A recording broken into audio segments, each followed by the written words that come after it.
सर्वभूतेषु मा कुलदेवी रूपे नमो नमः।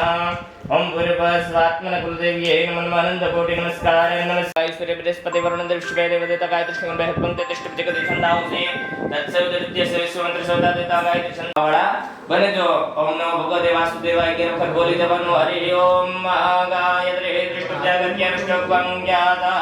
लक्ष्मी रूपे शांति पर भगवान नु જ્યારે કાર્ય કરવા માટે બેઠા હોય ત્યારે કઈ ભગવાન પાસે શાંતિ માંગવાની કે મન કેવું છે ચંચળ છે તમે કદાચ ધારો ને તો ઘડીક વારમાં હરિદ્વારે જાય કદાચ તમે ધારો ને તો કે જ્યારે જ્યારે સારા સારા ફળ હોય ને આપણે સારું વૃક્ષ હોય ને ત્યારે માં સારા સારા ફળ આવે ને ત્યારે હાથે હાથે નમવા લાગે એટલા માટે દિવસ મને અભિમાન આવવા દેતા નહીં અને નમઃ શબ્દ સંભળાય ત્યાં માથું ઝુકાવી નમસ્કાર કરી આપવાના પહેલા ગણપતિ દાદાને નમસ્કાર કરી દેવાના શ્રીમન મહાગણાધિપતયે નમો એમને નમસ્કાર કરી આપવાના કુલદેવતાભ્યો નમઃ આ ગ્રામમાં નિવાસ કરવા વાળા દેવી દેવતાઓને નમસ્કાર કરી આપવાના દેવતાભ્યો નમઃ लक्ष्मी અને નારાયણને નમસ્કાર કરી આપવાના લક્ષ્મીનારાયણભ્યામ નમઃ ઉમા મહેશ્વર શિવ અને પાર્વતીને દેવભ્યો નમઃ એતत् પ્રધાન દેવી દેવતાએ નમો નમઃ મનમાં ઓમ ગંગણપતये નમઃ વક્રતુંડ મહાકાય સૂર્યકોટિ સમપ્રભ નિર્વિઘ્नं કુરુ મે દેવ સમવેરી આપવાના દશ દિશાં વિક્રીડેતા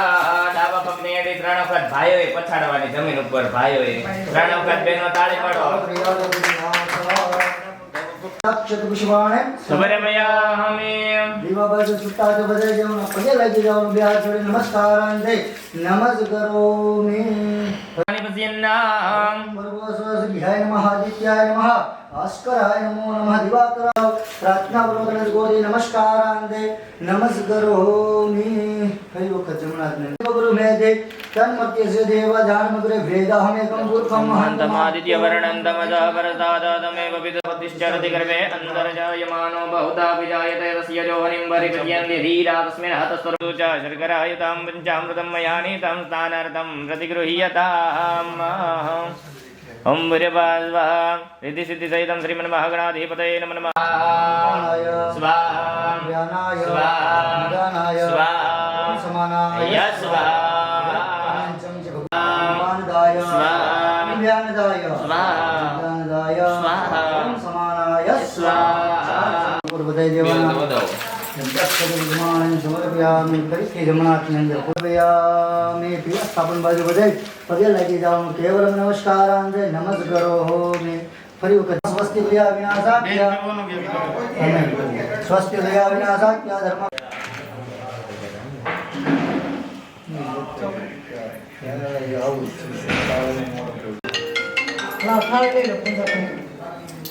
हेलो स्वस्ति न इंद्रो वृद्धश्रवाः स्वस्ति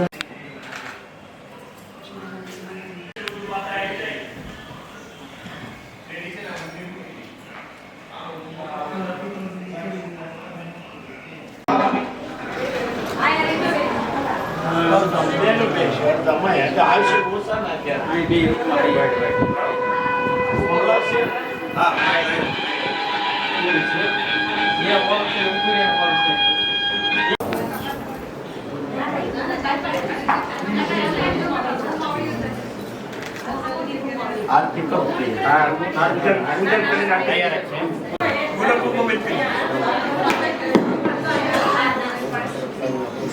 जयंतम पटपत्रादिपुरेशयानं बालं कुन्दं मनसा स्मरामि अवमक्षदाश्चासुरा षष्ठाकं आगाती से हावंदन लई लो अम्मा स्वस्तिस्त्या विना रक्षा विनायकं नित्यं नान्यस्ति भवन्तुना काय मंदिर थे भारतात्या शिवाय चान्नी च तपस्विना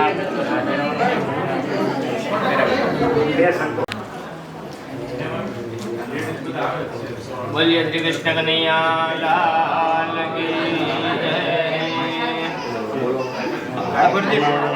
सदानंद दयाल नरवंदो नमि गरण सरोज तमारा वंदो कर जोड़ी प्रभु वंदो कर जोड़ी चरणे शीश दयाति दाता विज कुल कनुधारी प्रभु विज कुल कनुधारी कामरपति तो विनाशी प्रभु वरदाय विनाशी अड़सठ तीरथ चरण अड़सठ तीरथ तीरथ चरण कोटि गया काशी पुरुषोत्तम प्रगटे काल कर्म की छूटी काल कर्म की छूटी तुम सहित कशियाय वसल करुणानिधि करुणानंद कहे मुक्ति मुक्तानंद कहे मुक्ति सुगम करी श्री जय सद्गुरु स्वामी प्रभु जय सद्गुरु सदानंद दयाल बलवंत बहुनामी ओम जय सद्गुरु स्वामी ज्ञानी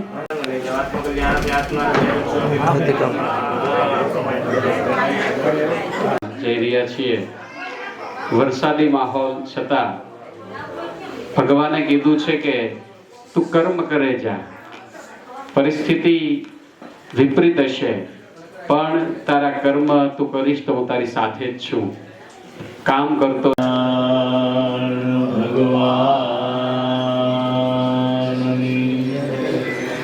શ્રી લક્ષ્મી નારાયણ દેવ,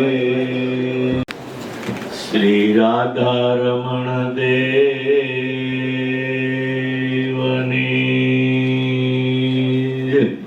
શ્રી મદન મોહનજી મહારાજ, શ્રી વિઘ્ન વિનાયક દેવની,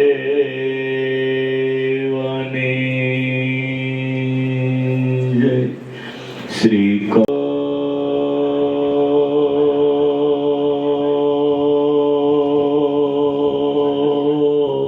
નમઃ પાદેવ.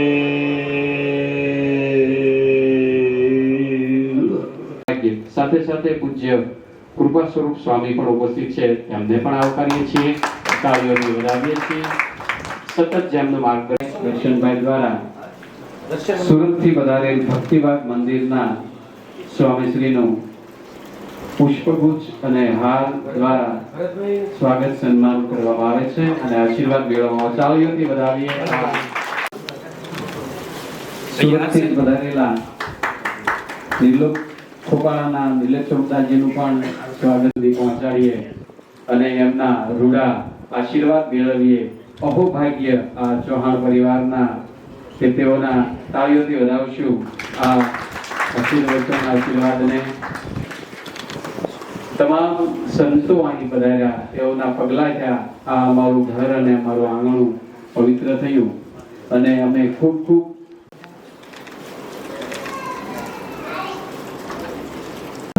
પૂજ્યપાદ વિષ્ણુ સ્વામી વ્યાસ સ્વરૂપ યજમાન અમારે રાયસંગભાઈ ચૌહાણ પરિવાર, એમના બધા સંબંધીઓ, માવાણી વગેરે એમના મિત્રો, તમામને જય સ્વામિનારાયણ. વહાલા ભક્તજનો, જેને સૌભાગ્ય સાંપડે એને ભગવાનની કથાનો લાભ મળતો હોય છે. ધન્ય એ પરિવાર છે કે ભગવાને સંપત્તિ દીધી પછી પોતાના પિતૃને અર્થે આવા પારણના પ્રસંગો કરતા હોય છે. સ્વામી, આ સમાજ ઘણો ધાર્મિક તરફ વળ્યો છે, કેમ લાગે સ્વામી? ગામડે ગામડે કથા પારાયણ થાય. પહેલા તો છે ને ક્યારેક ક્યારેક કથા થતી હતી ગામડામાં, ત્યારે ગાડા જોડી જોડીને જતા હતા. આ તમે બધા વડીલો બેઠા, નાના નાના શહેર એવું હતું ને, કારણ કે હું નાનો તો મેં જોયું છે કે ગાડા જોડીને ત્યાં પારાયણ છે, પારાયણ છે, ક્યારેક ક્યારેક થતી હતી. આજ ભગવાનની દયા એટલી છે, ભગવાને લક્ષ્મીને ગ્રહસ્થન ઘેરે કીધું જાઓ હવે તમે હરિભગવાન ઘેરે નાચો જાઓ. એટલા સુખી છે સમાજ. એને લઈને આજે ધાર્મિક તરફ ઘણો સમાજ વળેલો છે, છતાં પણ અત્યારે હજી થોડાક જુવાનિયાને ઉપર ધ્યાન દેવું એવું તો ખરું જો, જુવાનિયા ઉપર ધ્યાન દેવું પડે એમ છે. સંપત્તિ આપી છે તો થોડાક જુવાનિયા થોડાક આગા પાછા હાલે છે, પણ એટલું સમજવું કે સંપત્તિ ભગવાને દીધી છે એને સદ માર્ગે વાપરવાની જરૂરિયાત છે. અને એ આવા પ્રોગ્રામો થાય એના માધ્યમથી જ સારા સંસ્કારો આવતા હોય છે. ભગવાન સ્વામિનારાયણે વચનામૃતમાં કીધું છે, કથા વાર્તા ન પડે તો રૂડા ગુણ આવે. એટલે ખર્ચો તો રાયસિંગભાઈ કરે છે, પણ એના માધ્યમથી 2-5 જીવાત્માને પણ જો ભગવાન તરફ વળાઈ જવાય તો બહુ મોટું પુણ્ય થશે. ભગવાન સ્વામિનારાયણના આધારાનંદ સ્વામી એના ગ્રંથમાં એવું લખે છે, એક જીવ ભગવાનને રસ્તે ચડે તો આખા બ્રહ્માંડને ઉગાર્યાનું પુણ્ય થાય છે. પાતાળથી લઈ સત્યલોક સુધી આ મૃત્યુલોક છે, આની નીચે 7 લોક અને આની ઉપર 6 લોક અને આ ટોટલી 7 લોક છે નીચે અને ઉપર 14 લોકનું બ્રહ્માંડ છે. એ બ્રહ્માંડમાં કેટલા જીવ છે બધાનો એક હારે નાશ થતો હોય અને ઉગારી લે, કેટલું પુણ્ય થાય? એટલું પુણ્ય એક જીવને ભગવાનને રસ્તે ચડાવવાનું છે. રાયસિંગભાઈ, તમે ખાટી ગયા. તમારા માતુશ્રી નિમિત્તે તમે આ કથાનું આયોજન કર્યું અને એમાંય વિષ્ણુ સ્વામી જેવા પવિત્ર નિર્દોષ સાધુ એના મુખે ભગવાનની કથા વાર્તા સાંભળવી તો બહુ મોટો લાવો છે. આમ સ્વામી કથા કરતા હોય ને તો એ વીરનો ભાવ આવે ને તેમ તો કે આગળ રોવા મળશે.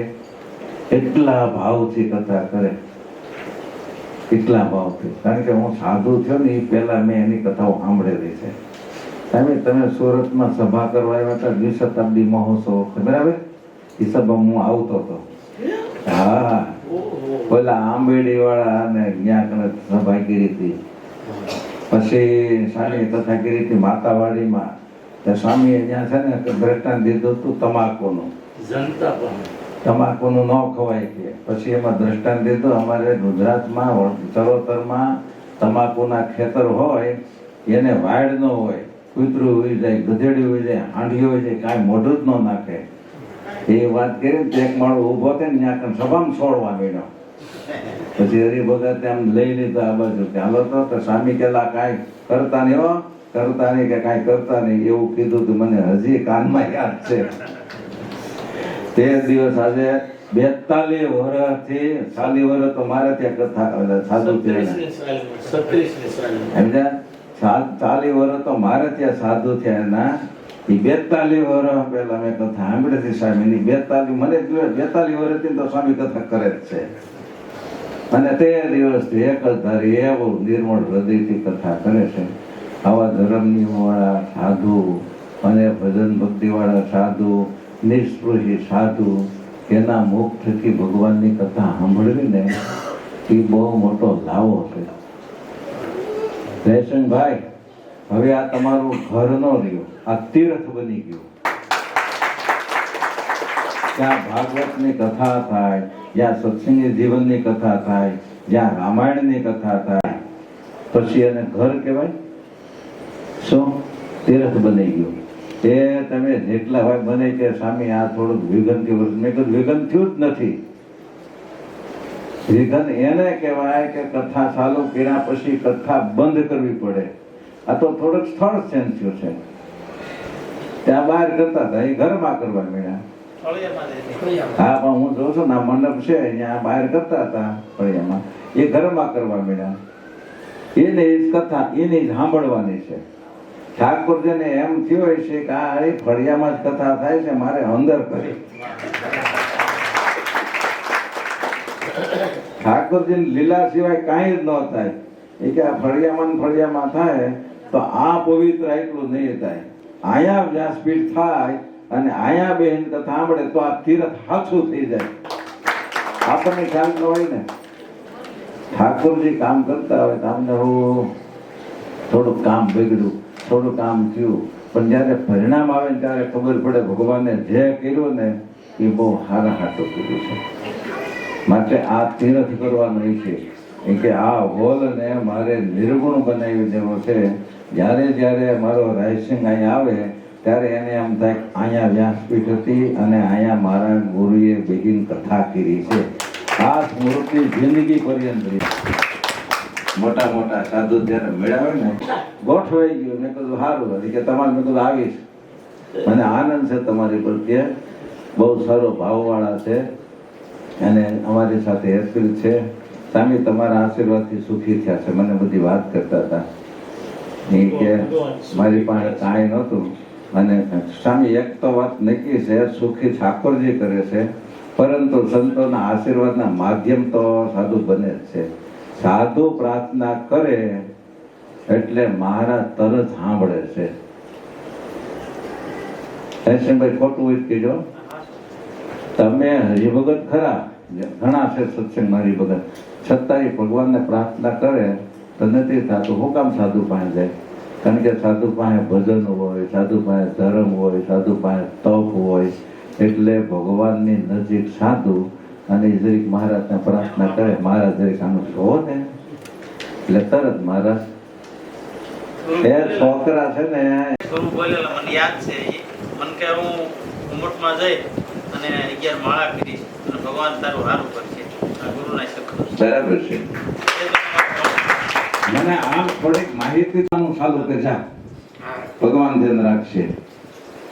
તમે ત્યાં સુધી કીધેલું સ્વામી માણા નો વડ રસોઈ જાય, સ્વામી કે રસોઈ જાય તો એક દિવસ વઘારવા હું આવી, તું કરી જા. સ્વામીએ વગર કરેલા હે પહેલા વગર એમને મને ખ્યાલ વિના થોડું મારે બોલાય એમને ભાઈ આટલા બધાને વચ્ચે બોલવાનું છે એટલે એ બહુ રાજીપો છે. અને ભગવાનના સંતોનો રાજીપો થાય એ નિષ્ફળ જાય જ નહીં, અને સફળ એટલો બધો થયો એ રાજીપો કે ભગવાને એટલા પૈસાવાળા કર્યા, અને સારામાં સારું કામ એ કે એ પૈસાવાળા થયા તમે આ કામ કર્યું. શું નહીતર સાધુ રાજી ન થાય. જો પૈસાવાળા થયા પછી બીજે ત્રીજે રસ્તે સકરા સડી જાય ને ત્યારે એમ થાય સાધુને કે આપણે આશીર્વાદ દીધો હળો બરાબર ન થયું. બરાબર ને સ્વામી? છોકરા બીજે રસ્તે સડી જાય તો એમ થાય ઘણો આશીર્વાદ બરાબર ન થયો. ઓલા થોડોક માન આવી ગયું હતું વડોદરા મંગળિયાને, તો સ્વામી ન થયું. હવે મારી ભૂલ થઈ ગઈ, મારે વિવેક ને એટલે ભગવાનને પ્રાર્થના થઈ કે આને સારું કરો, માન આવ્યું એટલે. પણ જ્યારે ભગવાનના સંતોના આશીર્વાદથી સારું થયું હોય અને એ પછી જ્યારે સદકાર્યમાં પૈસા વાપરવા મળે ને ત્યારે સાધુને સાથી ગજગજ ખુલે, વાહ ભગવાને સારું કર્યું, પણ બહુ સારા કામમાં પૈસા વાપરે છે. માટે જેને જેને ભગવાન દયા કરે એણે સદકાર્ય કરવા, અને સદકાર્ય કરવા માટે જ ભગવાન સંપત્તિ આપે છે. તમે તમારા છોકરાને 1000, 2000, 5000, 10,000 બધા બેટા ફરવા જો જા, એને 10,000 કે લાખ રૂપિયા આપી દો અને મારો દારૂ પીને આવે તો તમને કેમ થાય? જેટલા સંસારી છે બધાને કહું છું કે આને દેવા જેવા નહોતા, ખોટા દેવાઈ ગયા ને, અને સારું કામ કરીને આવે તો આમ રાજી થાક, વાહ સરસ, ભલે પૈસા વાપરા પણ સારું કામ કરીને આવ્યો છે. એ માટે ભગવાન જેને દે છે એ સત્કાર્ય કરવા માટે દે છે, એટલે તમારે લક્ષ્મી છે ને એ બહુ સફળ થઈ ગઈ. હું તો બહુ રાજી થયો. વિષ્ણુ સ્વામી જેવા સંતના આશીર્વાદથી સારું થયું, અને વિષ્ણુ સ્વામી જેવા સંતના માધ્યમથી તમે આ સરસ મજાની કથા ગોઠવી ને આટલા બધા પરિવારને, મિત્ર મંડળને, હગા સંબંધીને બધાને કથાનો લાભ અપાવ્યો, માટે તમે ધન્ય ભાગ્ય છો. એ તમારા માતુશ્રી પણ ત્યાં બેઠા બેઠા આશીર્વાદ દેતા હશે કે મારા રાય સંગે બહુ સારું કામ કર્યું. બસ, અને આવું જ કરતા રહીજો, એને માટે જ ભગવાને સંપત્તિ આપી છે. એટલું કહીને વિરમું છું. સહજાનંદ સ્વામી મહારાજની જય. સ્વામી પ્રભુ સ્વામીને મેં કંઠી બાંધેલી વર્તમાન ધારે રામપુરા મંદિરે. એ મને કહેતા, મને જ ખબર નહોતી. એણે કહ્યું તમે મને વર્તમાન ધારી કંઠી બાંધેલી પેલી 40, 42, 45 વર્ષ જેવું થયું. સ્વામી સુરતમાં મારી સિવાય કોઈ સાધુ સ્વામિનારાયણ નહોતો, અને કોઠારી હતા ને કોઈ દી બહાર નીકળતા જ નહીં સ્વામી. અને હું સભાઓ 8 દી જાઉં ને 3 સભા કરું. ઉરુવાળા ટેકરે સભા કરેલી, વરાસા રોડ બંધ કરીને સભા કરેલી, રામપરા રોડ બંધ કરીને રાત્રે સભા કરેલી મેં. અને મારા ગુરુ મને 500 કંઠીનો જુડો આપે સ્વામી. 2 થી 3 સભા કરું ને લાઈન જ હોય, આમ 500 કંઠી બાંધીને હું અઠવાડિયે વડતાલ જતો. અત્યારે જ્ઞાન સ્વામીના મંડળમાં, કલાકુંજમાં કે પરમ સુખમાં જ્યાં કોઈ લગભગ જૂના છે ને બધા મારી કંઠીવાળા છે. જ્ઞાન સ્વામી પાસે છે ને જેટલા જૂના એ બધા લગભગ મારી કંઠીવાળા છે. અને સત્સંગની સભાઓ એવી જામતી એવી. સ્વામી એ વખતે 500 આજે સૌરાષ્ટ્ર સોસાયટી છે ને સ્વામી, ત્યાં હાવ છૂટા 10-15 જ બંગલા હતા. અને ત્યાં ધનજીભાઈ રાખોલિયા મને લઈ ગયા, સભા કરાવેલી. તે વ્યસન મુક્તિની વાત કરી. મેં કીધું તમે ગુજરાતમાં સૌરાષ્ટ્ર ઊભું કર્યું અને તમે વ્યસન મુક્તા નથી. મેં કીધું આ તમારા બાપ દાદાના નામ લાજે. મેં કે કાઠિયાવાડનું પાણી હાચો તો વ્યસનોનો ત્યાગ કરો અને બધા બીડીની જોડીઓ તમાકુની ડબ્બીઓનો ઘા કર્યો ને તો એટલો ઢગલો થયો સ્વામી. અને પછી ત્યાં હળગાવી બીડી યજ્ઞ કરેલો મેં યાદ છે મને સૌરાષ્ટ્ર સોસાયટીમાં. એ વખતે જે બિચારાઓને હીરા ઘસીને લોજિંગનું થતું એ અત્યારે સ્કોડા ફેરવે ને કરોડપતિઓ લાખોપતિઓ છે. તે દી કાંઈ હતું નહીં ને. પણ મારા ગુરુના સંસ્કારનું હાવ નાનો હોય તેથી મારી ઉંમરે 22-25 વર્ષની હતી. પણ સત્સંગ માટે રાત દિવસ કંઠીઓ લઈને ફરિયાદ કરતો ને બહુ કંઠીઓ બાંધેલી. ખોપાળામાં મેં 78માં રામજી મંદિરે પારાયણ કરેલી. 78 એટલે મારો 49 વર્ષ થયા. 52 વર્ષથી હું પારાયણો કરું છું. ત્યારે પણ કેટલી કંઠીઓ બાંધેલી, કેટલાયના નામ લગભગ ઘનશ્યામ જ બધાના નામ પાડતા. અત્યારે ગામમાં લગભગ 15-20 ઘનશ્યામ હશે ઓછામાં ઓછા. અને અમારા ગુરુના સંસ્કાર તમને ખબર છે, ભજન કરો ના ભજન જ કરાવતા ને સત્સંગ કથા વાર્તા છે. મેં કાંઈ કર્યું જ નથી સ્વામી. અને અમારા ગુરુના આજ્ઞામાં રહીને આ બધું કર્યું ને આપણું ગાડું હાલે છે આમને. તમારું જીવન પણ આમ જૂનું જ છે. તમે જૂની રૂઢિમાં, જૂના સાધુની રૂઢિ પ્રમાણે જે જીવન છે ને મને એ જ ગમે છે. જે લાભ છે ને એમાં દુનિયા માને પૂજે એમાં કાંઈ નથી. એમાં તો ક્યારેક ભાવ બગડવાની શક્યતા રહે. પણ જે આપણે જૂનું પકડી રાખ્યું છે ને, મેં સ્વામી હમણાં કેલેન્ડર છાપ્યું છે અહીંયા આવ્યું છે. એમાં લગભગ 8-10 સંતોના ફોટા છે. હીરા ભગત, કાનજી ભગત, ડભાણવાળા સ્વામીને બતાવો તો ખ્યાલ આવશે.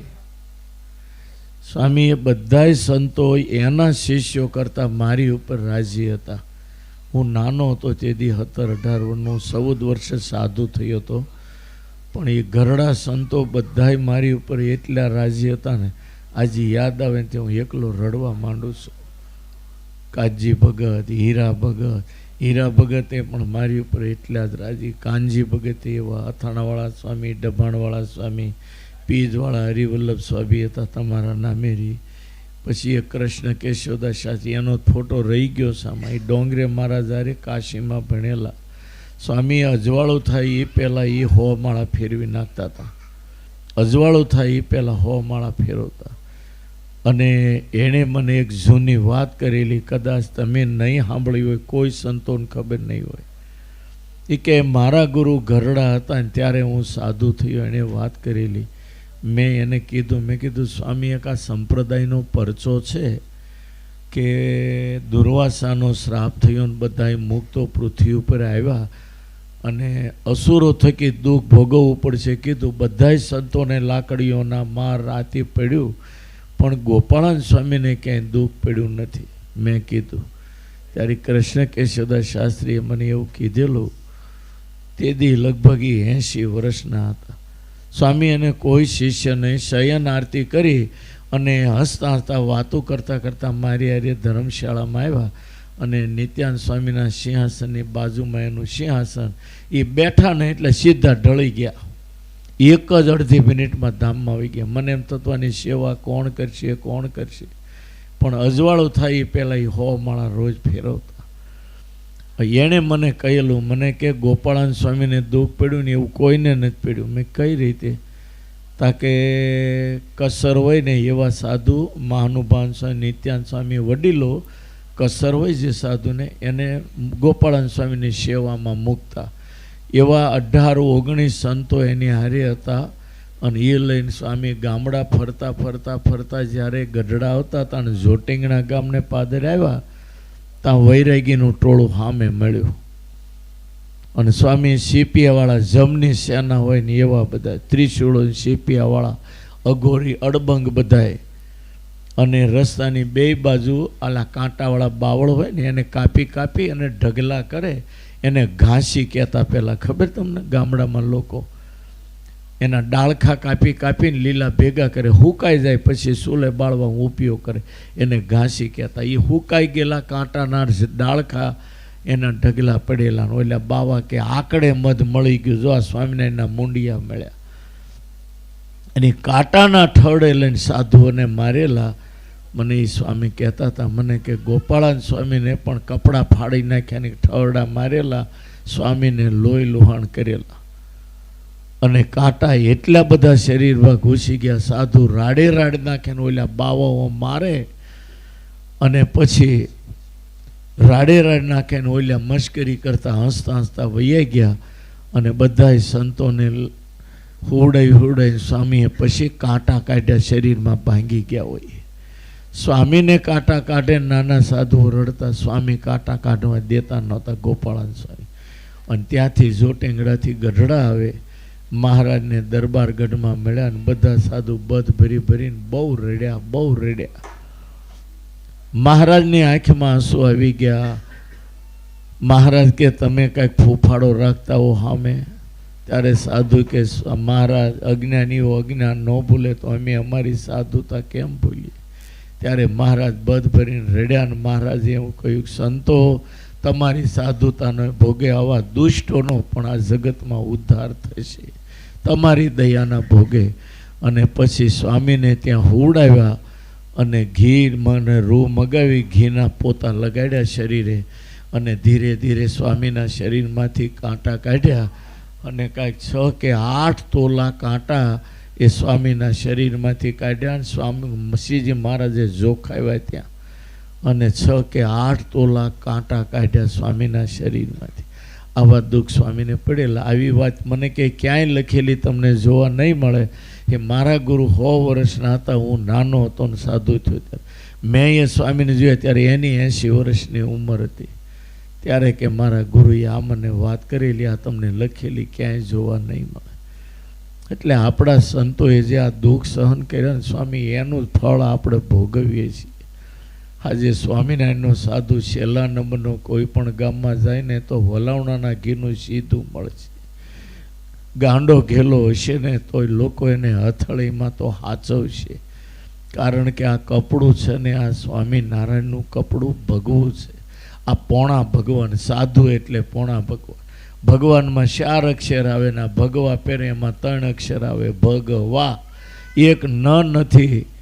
અને મહારાજે એટલું બધું કલ્યાણનો માર્ગ સુગમ કર્યો કે જગતનો જીવ મારા સાધુને એકવાર જમાડશે તો એના કરોડો ગુના માફ કરી અને હું એ જીવને મારા ધામમાં લઈ જાય. તમે પુરુષોત્તમ પ્રકાશમાં આ શબ્દો સ્વામીએ લખ્યા છે.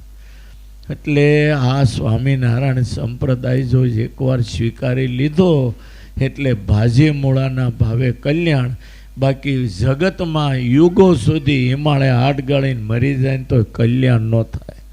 અને સ્વામિનારાયણ સંપ્રદાયમાં તમે એક સાધુને દાંતણ આપો, મંદિરમાં એક હાવણી આપો, એટલે ભગવાન એનું નિયમ છે એ જીવને મારા ધામમાં લઈ જવો. એટલે આ સ્વામિનારાયણ સંપ્રદાય એક વખત વિશ્વ ધર્મ તરીકે આ જગતમાં હશે. તમે જોજો, એક સમયે આ ધર્મ દુનિયાના બધાય નાશ પામશે ને ત્યારે વિશ્વમાં એક જ ધર્મ હશે.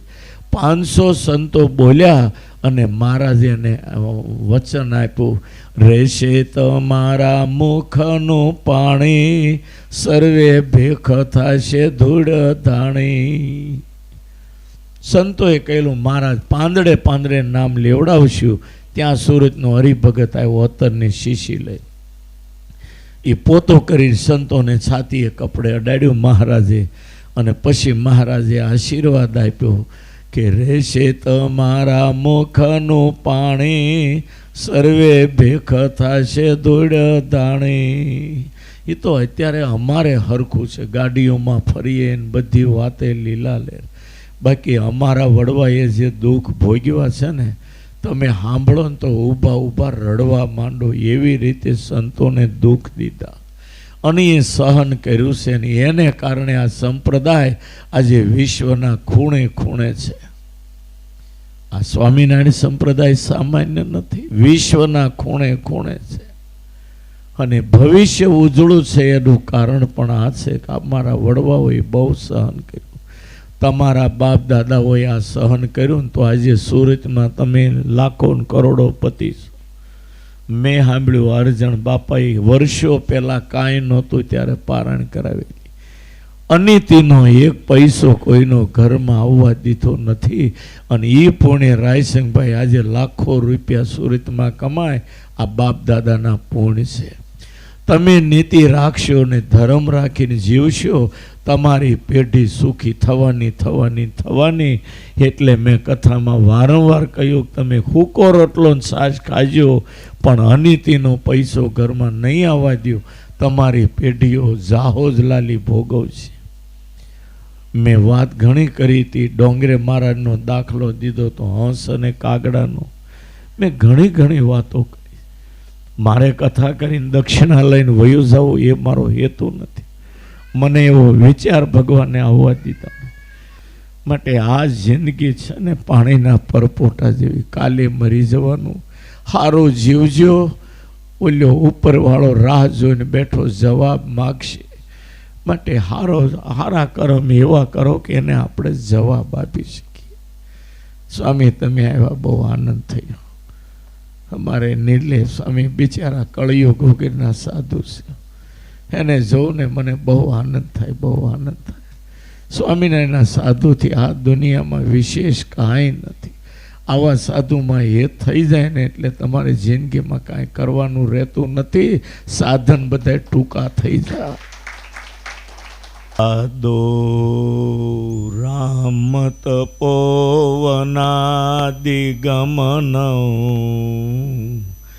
અત્વા મૃગં કાંચન વૈદેહી હરણં જટાયુમરણં સુગ્રીવ સંભાષણં વાલી નિગ્રહણં સમુદ્રતરણં લંકાપુરી દાહનં પશ્ચાત રાવણ કુંભકર્ણ હનન એતદ્ધિ રામાયણ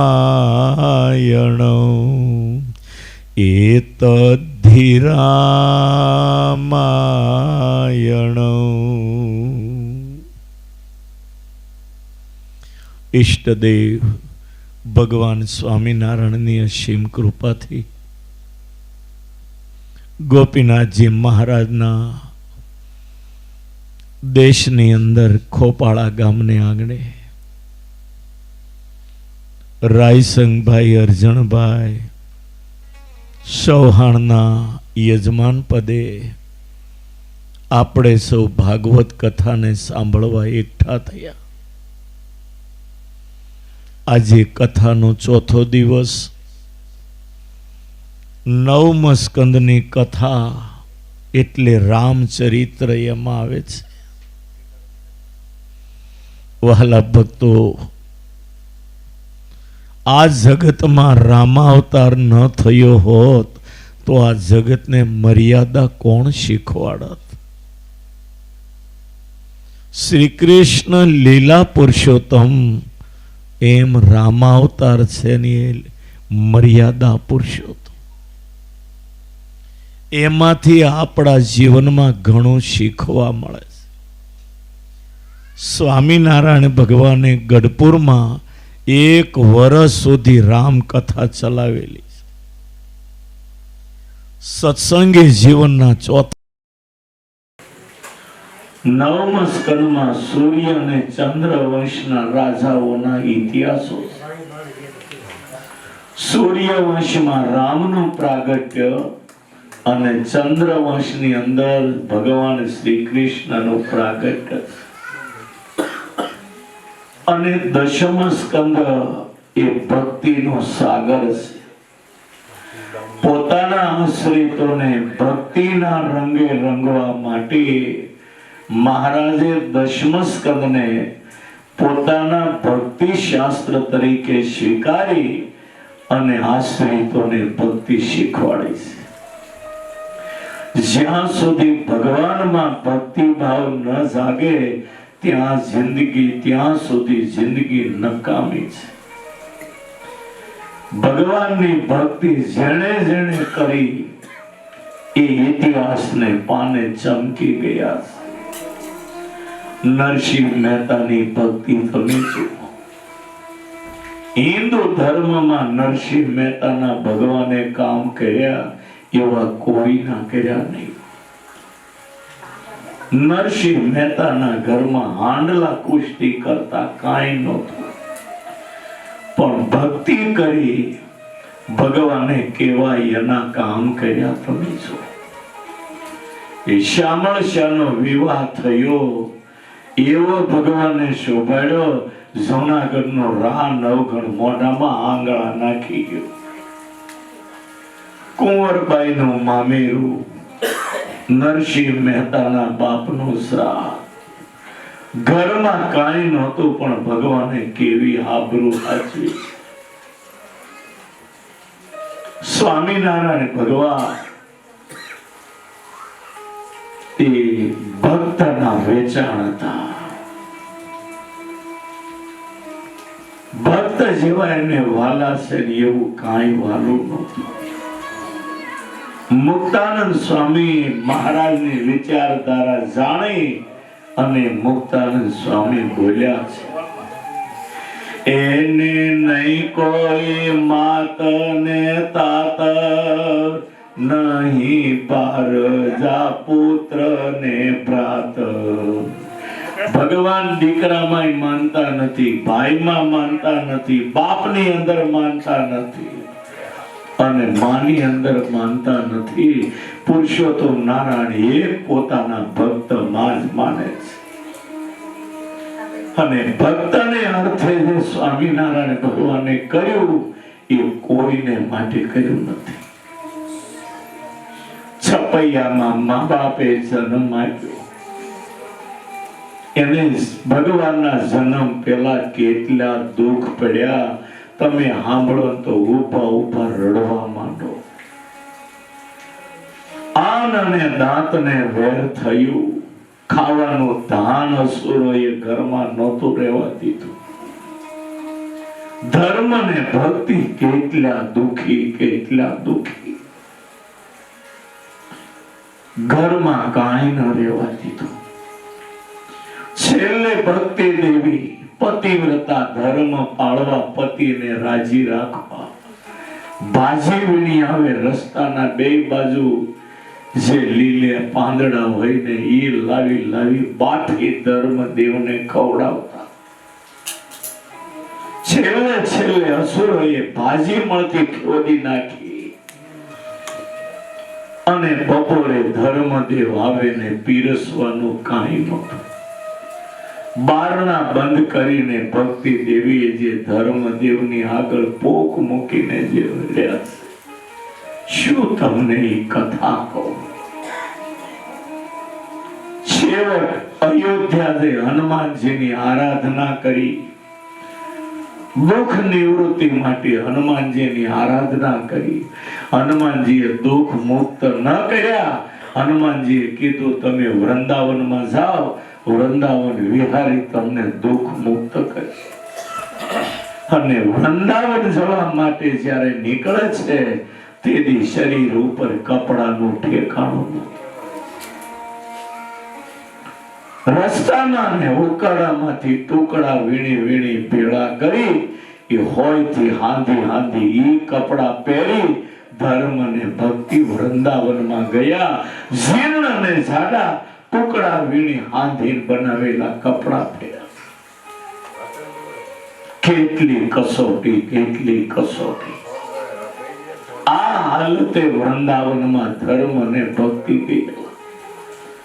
ભૂખ્યા ને તરસ્યા, ધોમ ધકતા તાપમાં પગમાં પહેરવાના જૂતા નહોતા.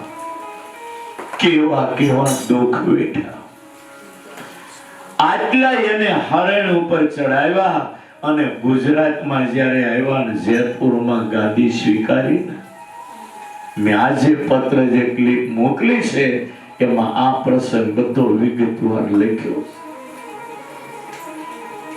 રામાનંદ સ્વામીએ જ્યારે ગાદી સોંપી અને એ વખતે નારાયણ મુનિ નીચું જોઈને વિચાર કરવા લાગ્યા કે ગુરુ મને આ બધી જવાબદારી સોંપે, કળયુગનો સમય, લોકોની પાસે મારે ભજન કરાવવું છે. નીચું જોઈને ઊંડા વિચારમાં ઉતરી ગયા. કળયુગનો સમય છે, લોકોની પાસે મારે ભક્તિ કરાવવી છે. પણ કળયુગના સમયમાં મનુષ્ય માત્ર ભૂલને પાત્ર. હાલતા ચાલતા કળયુગના માણસો ભૂલો કરવાના અને ભૂલ કરશે એનું ફળ અને દુઃખ ભોગવવું પડશે. અને એની પાસે મારે ભક્તિ કરાવી. પેટ પૂરતો અન્ન નહીં મળે તો એ બિચારો જીવ ભક્તિ ક્યાંથી કરશે? મને રાજી કરવા ગાદી સ્વીકારી. હું તમારી ઉપર રાજી છું. એકને બદલે 2 વરદાન માંગો. રામાયણના કૈકેયીના 2 વરદાને અયોધ્યાની પથારી ફેરવી નાખી અને સ્વામિનારાયણ સંપ્રદાયના 2 વરદાને સંપ્રદાયનો ભૂખમરો કાઢી નાખ્યો. નારાયણ મુનિએ રામાનંદ સ્વામીને કહ્યું, ગુરુદેવ, કળયુગનો સમય છે. આ બધા જીવોની જવાબદારી તમે મને સોંપો છો. મારે ભક્તિ કરાવી અને મુક્તિ આપવી છે. પણ મનુષ્ય માત્ર ભૂલને પાત્ર, ભૂલો કરીને દુઃખી થવાના અને જ્યાં સુધી પેટ પૂરતું અન્ન નહીં મળે ત્યાં સુધી ભક્તિ નહીં કરી શકે. માટે હે ગુરુદેવ, આપણો સત્સંગી જે થાય એના પ્રારબ્ધની અંદર હાથમાં રામપત્ર લઈને ઘરે ઘરે ભીખ માંગવાનું જે કઠણ પ્રારબ્ધ એના કપાળમાં જો લખાયેલું હોય તો એ મારી ઉપર આવો અને મારા પ્રારબ્ધથી અન્ન વસ્ત્ર આબરૂ ને આશરાથી એ સત્સંગી સર્વ પ્રકારે સુખી થાય એવો મને વર આપો. અને રામાનંદ સ્વામીએ તથાસ્તુ કહીને વર આપ્યો. બીજો વર એ માંગ્યો કે માણસનું જ્યારે શરીર છૂટે ત્યારે શરીરમાં કેટલી વેદના થતી હોય છે. પુરાણો ને ઇતિહાસો એમ કહે છે કે માણસના શરીરમાંથી જીવ નીકળે ને ત્યારે જેટલા રૂવાટા છે ને એ રૂવાટે રૂવાટે વિશી ડંખ મારે ને એટલી વેદના આ શરીરમાંથી જીવ નીકળે ત્યારે થાય. તો વિચાર કરો, 150 કરોડ રૂવાટા આ શરીરમાં, પરોક્ષ વાળા 3.5 કરોડ રૂવાટા કહે, પણ સત્સંગી જીવનમાં લખ્યું શરીરમાં 150 કરોડ રૂવાટા. જીવ નીકળવાના સમયમાં જ્યારે 150 કરોડ રૂવાટા જ્યારે ડંખ મારે, 150 કરોડ વીસી ડંખ મારે, એ વેદના કેવી હોય તમે કલ્પના કરો. આમાંથી જેને વીસી કહ્યું હોય ઉછી આંગળી કરો છે. દાદા કેવા હબાકા મારે, તરફડિયા મારે, માણસને પકડી રાખો તો રે. તો એ 150 કરોડ વીસીના ડંખની વેદના સ્વામિનારાયણ ભગવાને આ જગતમાં આવીને જીવની કેટલી ચિંતા કરી તો વિચાર કરો. અને રામાનંદ સ્વામીને કહ્યું છે, ગુરુદેવ, સત્સંગી આપણો આશ્રય એને જે શરીરમાંથી જીવ નીકળતી વખતે રૂવાટે રૂવાટે વિશીના ડંખની વેદના થવાની હોય તો મને એક રૂવાટે કરોડ કરોડ વિશીના ડંખની વેદના થાવ, પણ આપણા સત્સંગીને એ વેદના ન થાવ. આ સ્વામિનારાયણને સર્વોપરી ભગવાન કહીએ છીએ ને એ આટલા માટે કહીએ છીએ. સ્વામિનારાયણ ભગવાને જે આ જગતમાં આવીને કામ કર્યું, અનંત અવતારો થયા અને હજી અનંત અવતારો થવાના છે, પણ આ કિનારો છે. સ્વામિનારાયણ ભગવાને જે કરુણા વરસાવી એ આ જગતમાં હજી કોઈ વરસાવી. અને એટલે તમે આજે આ સત્સંગમાં જુઓ છો, હરિભક્તો જે સુખ સાહેબી ભોગવી રહ્યા છે. સ્વામિનારાયણ ભગવાન જગતમાં જીવનું કલ્યાણ કરવા આવ્યા હતા, આ લોકોનું સુખ આપવા નથી આવ્યા. સાંભળી લેજો, હજી તમારે સાંભળવું હોય. આ લોકોનું સુખ આપવા સ્વામિનારાયણ ભગવાન આવ્યા નહોતા, ફક્ત જીવનું કલ્યાણ કરવા માટે આવ્યા હતા.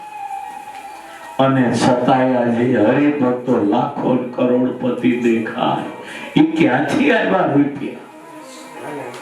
વિચારવા જેવો પ્રશ્ન તમને કહું છું. ભૌતિક દાખલા દ્વારા તમને આ સુખ ક્યાંથી આવ્યું એ બતાવો. તમે હોટલમાં જાઓ, બે મિત્રો હોટલમાં જાઓ, ઓર્ડર આપો, 2 ડીશ ફાફડાની આપો. ઓલો પડ દઈને ફાફડાની ડીશ મૂકે, ફાફડાના રૂપિયા 100 રૂપિયા હોય, 2 ડીશના 200 રૂપિયા. અને 2 ડીશ મૂકે 100 રૂપિયા, તરત પેલો ચટણીની 2 ડીશ મૂકે. ફાફડાના 100 રૂપિયા, ચટણીના તો કે મફત. તમને ખ્યાલ હશે ને? એમ સ્વામિનારાયણ ભગવાન આ જગતમાં એવા ભક્તિ કરાવવા. ભક્તિ છે ને ફાફડા જેવી છે, અને આલોકનું સુખ ચટણી જેવું સ્વામિનારાયણ ભગવાને મફત આપ્યું છે. જે ભક્તિ કરે એ ભક્તિ ફાફડા જેવી છે. તમે ભક્તિ કરી એટલે ફાફડાની ડીશ લીધી ભગવાન પાસેથી, પણ ભક્તિ કરે એને આલોકના સુખ મફત મળે. ભક્તિ ન કરે ન મળે. હોટલમાં ફાફડા લો તમે એટલે ચટણીની ડીશ મફત. પૂછો તમે ફાફડાના તક 100 રૂપિયા, ચટણી તકે મફત. તમે એમ કહો કે આ ફાફડા લઈ જાઓ, ચટણી મફત અમારે ખાવી, તો ઓલો કે પગથી ઉતરી જાઓ. ભક્તિ કરે એને કરોડપતિ ભગવાન કરે, અને ચટણી જેવા વૈભવ આ સુખ આપે. એ ફાફડા લઈ અને ચટણી મફત મળે, ફાફડા ન લઈને એને બહાર કાઢે, ચટણી નથી બહાર નીકળે. એમ ભક્તિ કરે એને આલોકના સુખ ચટણી જેવા ભગવાન મફત આપે. આજે આપણા સત્સંગમાં જુઓ તમે, કેવા કેવા સપૂતો છે. કોઈનું 5 કરોડનું દાન, કોઈનું 2 કરોડનું દાન, કોઈનું 10 લાખનું, કોઈનું 2 લાખનું. પરોક્ષમાં જોવો તો બિચારાને આંધા નથી લાગતા, આંધા બેહતા નથી. આ તો સ્વામિનારાયણની ભક્તિ કરો ને એટલે ચટણી મફત મળે છે, કરોડો રૂપિયા. બાકી સ્વામિનારાયણ કરોડો રૂપિયા આપવા આવ્યા નહોતા, પણ વૈભવે કરોડ રૂપિયા ચટણીની જગ્યાએ મફત આપ્યા. આપણને એનો ઉપયોગ કરતા આવડવો જોઈએ બસ. અને આજે રાયસનભાઈ ઉપયોગ કર્યો ને પૈસાનો, મને ભરોસો ભગવાન થોડા ટાઈમમાં આ બદલો એને આપી દેવા. સાચા દિલથી હારે રસ્તે વાપરો એટલે ભગવાન જરૂર આપે. કાઠિયાવાડમાં નદીના પટમાં લોકો વીરડા કાઢે, એ વીરડો કરે ને પછી એમાં પાણી રેકડા લઈને ભરવા જાય. લોકો રેકડા લઈને પાણી ભરવા જાય. એ સાલ્યમાં શેર બશેર જેટલું વીરડામાં પાણી હોય, અને સાલ્ય તાહળીએ લઈને રેકડા ભરેલું એટલું નીકળે તો એમાં બશેર જેટલું પાણી હોય. અને જો તમે એમાંથી ન લો તો 12 કલાકમાં એમાં પૂરા પડી જાય. એમ ભગવાન તમને લક્ષ્મી આપે, એ વ્યય કૃતે વર્ધતે નિત્યમેવમ. તમે વાપરતા રહ્યો ને તો ઈશ્વર ગમે ત્યાંથી આપે. પણ વાપરો નહીં ને તો એ દૂષિત થઈ જાય, એ પછી તમારી બુદ્ધિ બગાડે. આપણા સંપ્રદાયમાં એક હરિભગત છે,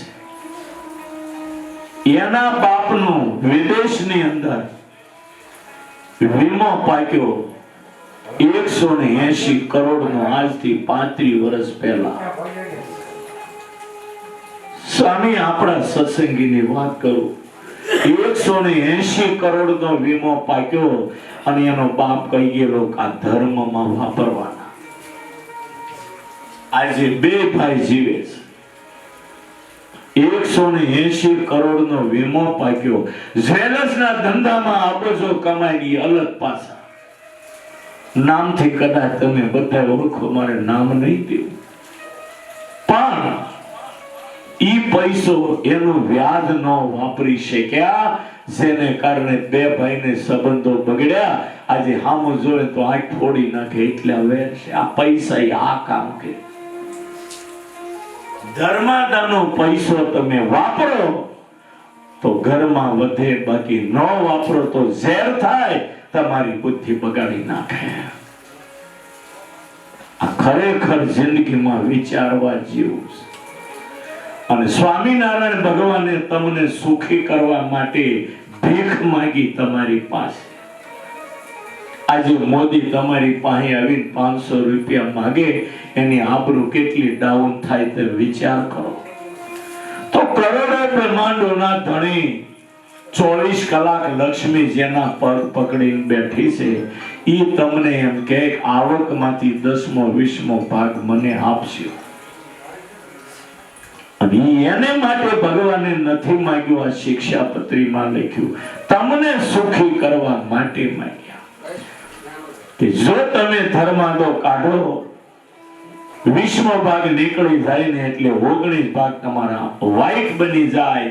અને જો તમે 20મો ભાગ ન કાઢો ને તો એ 19 ભાગ ઝેર થઈ જાય, એ તમને હકીકત જીવવા ન દે. એટલે આ બધી વાતો છે ને જિંદગીમાં સુખી થવા. પણ આપણે વાતો કરવી છે આત્માના કલ્યાણની, અને આત્માના કલ્યાણને માટે સાધન કરો એટલે આલોકના સુખ તમને મફત મળવા માંગે. તો કહો એક વખત ભગવાનને ઓળખી લો, દુનિયામાં કોઈની તમારે જરૂર જ નથી. પુરુષોત્તમ નારાયણ એકવાર ઓળખાઈ ગયા એટલે દુનિયામાં તમારે કોઈની જરૂર નથી. ક્યાં ભગવાનની મોટપ, કેટલી મોટપ. હું તો ઘણીક વાર મારી રીતે ભૌતિક દાખલા નક્કી કરીને કહું છું. ભગવાનના ધામના સુખ આગળ સ્વર્ગના દેવોનું સુખ નરક જેવું. સ્વામી બરાબર ને મહાભારતમાં લખ્યું વચનામૃતમાં. જો ભગવાનના ધામ સુખ આગળ જો સ્વર્ગનું સુખ નરક જેવું હોય તો ભરતખંડનું સુખ ભગવાનના ધામના સુખ આગળ તો મરી ગયેલું, હળી ગયેલું, કૂતરું ગંધાઈ ગયેલું એની જેવું જ હશે. અને એની વચ્ચે પુરુષોત્તમ નારાયણ માણસનો દેહ ધરીને આવે, એ આપણે નરકના ખાડામાં ગળા સુધી પડ્યા હોય, તણદે રહીએ, કેવી આપણી હાલત હોય. ભગવાનની હાલત એવી થઈ હશે. આપણને સુખી કરવા હે પુરુષોત્તમ નારાયણ નરક જેવા જગતમાં આવી અને માણસનો દેહ ધરીને આવ્યા. આપણે માટે 49 વર્ષ કાઢ્યા. અહીંયા એને કેમ કાઢ્યા છે ને આપણી બુદ્ધિમાં આવતું નથી. જો ધામની આગળ સ્વર્ગનું સુખ જો નરક જેવું હોય તો આ મૃત્યુ લોકનું સુખ કેવું હશે?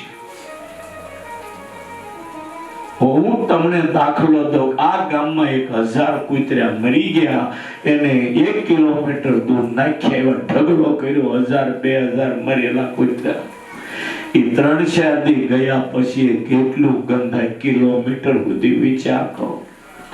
અને એની નીચે આપણો દીકરો દટાયેલો હોય, મોઢું 2 હાથ કહીને એમ કે મને કાઢો, મને કાઢો, તો આપણે એમ કાઢવા જઈએ કે ન જઈએ? મોઢે ગાભા વીટી ગંધાતું હોય ત્યાં આપણા છોકરાને કાઢવા જઈએ. એમ પુરુષોત્તમ નારાયણ આપણે નરકમાં દટાયેલા છીએ અને પુરુષોત્તમ નારાયણ માનવનો દેહ ધરી અને આપણને આ નરકમાંથી કાઢવા એવા ધામમાં લઈ જવા માટે. કેટલી મહારાજની મોટે આ બુદ્ધિ બહારની વાત છે. હું એકલો બેઠો હોય ત્યારે વિચાર આવે ભગવાને કેટલી આપણી ઉપર દયા કરી. ક્યાં પુરુષોત્તમ નારાયણની મોટપને, ક્યાં આપણે માયાના છીએ. આપણે વચ્ચે માનવ દેહ ધરીને આવ્યા અને આપણને ધામમાં લઈ જવા માટે કેવો સત્સંગ આપ્યો છે. માટે વહાલા ભક્તો, આ જિંદગી જે ભગવાને આપીને બહુ મૂલ્યવાન છે. આનો તમે પૂરો લાભ ઉઠાવજો. ગઈકાલે આપણા સૌહાણ પરિવારના સ્વામી પધારજો. તમે પધાર્યા, મને ખૂબ આનંદ થયો, ખૂબ આનંદ થયો. સ્વામી આશીર્વાદ આપતા જજો. આ પરિવાર ઉપર ભગવાન ખૂબ રાજી રહે.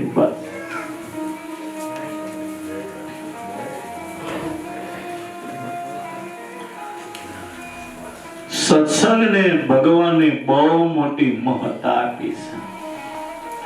મેં ગઈકાલે પણ કથામાં કહ્યું હતું કે આપણે ભગવાનના વખાણ કરીએ, મોટપ ગાઈએ, પણ ભગવાન પોતે સત્સંગનો મહિમા ગાય છે.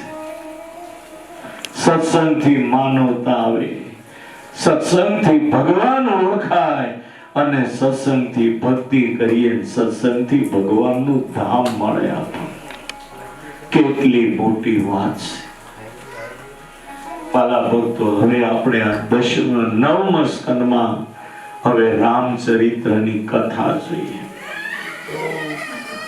9મા સ્કંદની અંદર સૂર્ય અને ચંદ્ર વંશના રાજાઓની કથાઓ છે.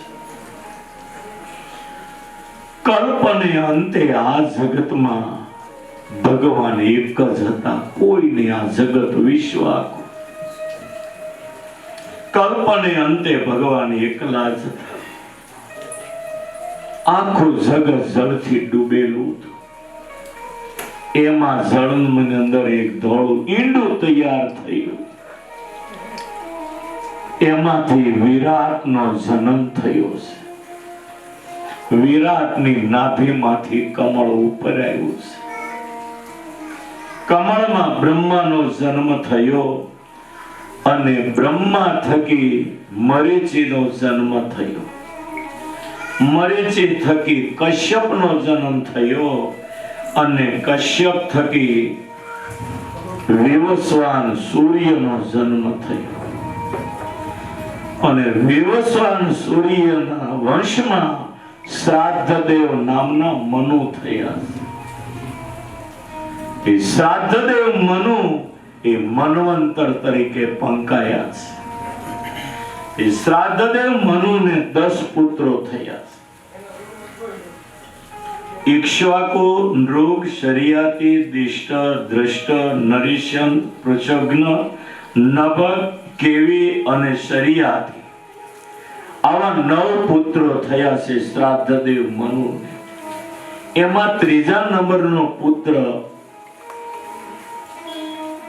નભગ.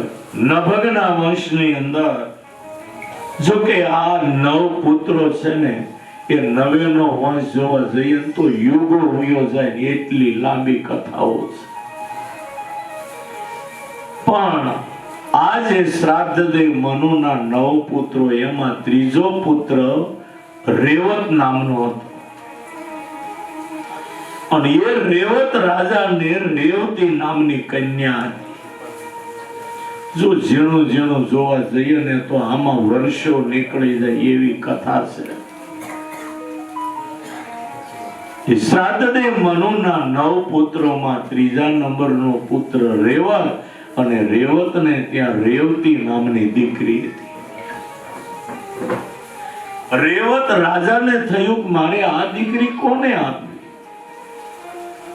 બ્રહ્માની સલાહ લેવા રેવતીને લઈને સત્યલોકમાં ગયા બ્રહ્મા પાસે. રેવત રાજા સતલોકમાં ગયા બ્રહ્મા પાસે તો ત્યાં કઈ ભગવાનની ભક્તિ હતી ની વૈભવ હતા બધા ભોગ ભોગવવાનું હતું. રેવત રાજા રેવતીને લઈને સતલોકમાં ગયા ને તો સતલોકમાં ગયા તો બ્રહ્માની સભામાં નર્તકીઓનું નાચગાન હાલતું. એટલે રેવત રાજા રેવતીને લઈને એક બાજુ ઊભા રહ્યા. બ્રહ્માની સભામાં નાચગાન પૂરું થયું અને પછી રેવત રાજાએ બ્રહ્માને પૂછ્યું કે દાદા, આ મારી દેહ રેવતી નામની દીકરી હું કોને પરણાવું? બ્રહ્માએ કહ્યું, પણ તમે અહીંયા આવી થોડી વાર ઊભા રહ્યા ને તા નીચે મૃત્યુ લોકમાં તો યુગો વહી ગયા, એટલો કાળ વ્યતીત થઈ ગયો. અને તમે જ્યારે નીચે પહોંચો ત્યાં તો કળવું પૂરો થઈને દ્વાપર આવે છે. અને ઈ દ્વાપર યુગના અંતમાં કૃષ્ણાવતાર થયો હશે અને કૃષ્ણના મોટા ભાઈ એનો અંશ બળદેવ, એ બળદેવની આજે તમે આ રેવતી પરણાવશો. અને જ્યાં ત્યાંથી ઉપરથી આવે છે અહીંયા રેવત રાજા નીચે આવે ને ત્યાં તો અહીંયા યુગો વહી ગયા. આખો કળયુગ વહી ગયો, દ્વાપર યુગ આવી ગયો અને શ્રી કૃષ્ણ અવતાર થયો અને અંશ બળદેવજી એની સાથે જન્મ્યા. અને એ બળદેવજીને આ રેવત રાજાએ પોતાની રેવતી નામની દીકરી પરણાવી. હવે એમાં રેવતી જૂના એટલે ઊંચા ઊંચા બહુ હતા. જેમ જેમ યુગ જાય ને એમ માણસો નાના થતા જાય. બળદેવજી નાના એવા અને રેવતી ઊંચા ઊંચા. બળદેવજી આમ જોવે તો રેવતી ગોઠણ દેખાય. જોડલું થયું પણ કજોડું થયું. અને કનૈયો ટીખળી પાછો. એટલે કનૈયો છે ને બળદેવજીને ખીજવ્યો. રેવતીની હામો જોવે ને કે ભાઈ તમે મારી ભાભીની હામો જોવો છો કે આકાશમાં તારા ગણો છો? અને રેવતી નીચે જોવે ને બળદેવજી સામે એટલે કનૈયો ભાભીને એમ કે ભાભી તમે કઈ એવું ખોટું કામ કર્યું છે, હાવ નીચું જોઈને ઉભા છો. બળદેવજીને ખીચડી હળ માર્યું ને એટલે રેવતી બળદેવજી જેવડા થઈ ગયા. આ તો દિવ્ય શક્તિ હતી. પછી જોડું હરખું થઈ ગયું, કજોડું મટી ગયું. આ ભાગવતની કથા વાંચો ને તમને શંકાઓ ઊભી થાય એવી ઘણી કથાઓ, પણ દિવ્ય શક્તિ એટલે એમાં શંકા ન કરાય. રામાયણમાં લખ્યું છે રામની સેનામાં કેટલા વાનર હતા જાણો તમે? 15 પદ્મ વાનર અને 18 કરોડ રીંછ હતા. સંભળાય છે ને બરાબર? તુલસીદાસે લખ્યું 15 પદ્મ વાનર અને 18 કરોડ રીંછ. 15 પદ્મ નહીં પણ 2 પદ્મ વાનર હોય ને આખા ભારતમાં અડોડ ઉભા રહે તો આખું ભારત રોકાઈ જાય. તુલસીદાસ રામાયણમાં એવું લખે 15 પદ્મ વાનર અને 18 કરોડ રીંછ રામની સેનામાં હતા.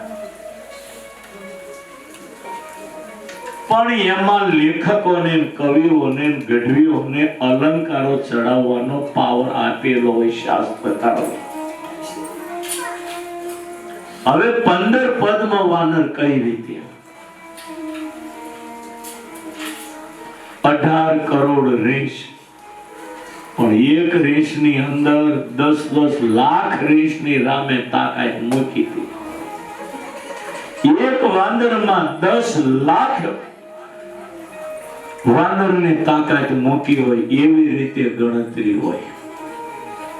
હનુમાનમાં કેટલા કરોડ વાંદરની તાકાત હોય તમે નક્કી કરો લ્યો.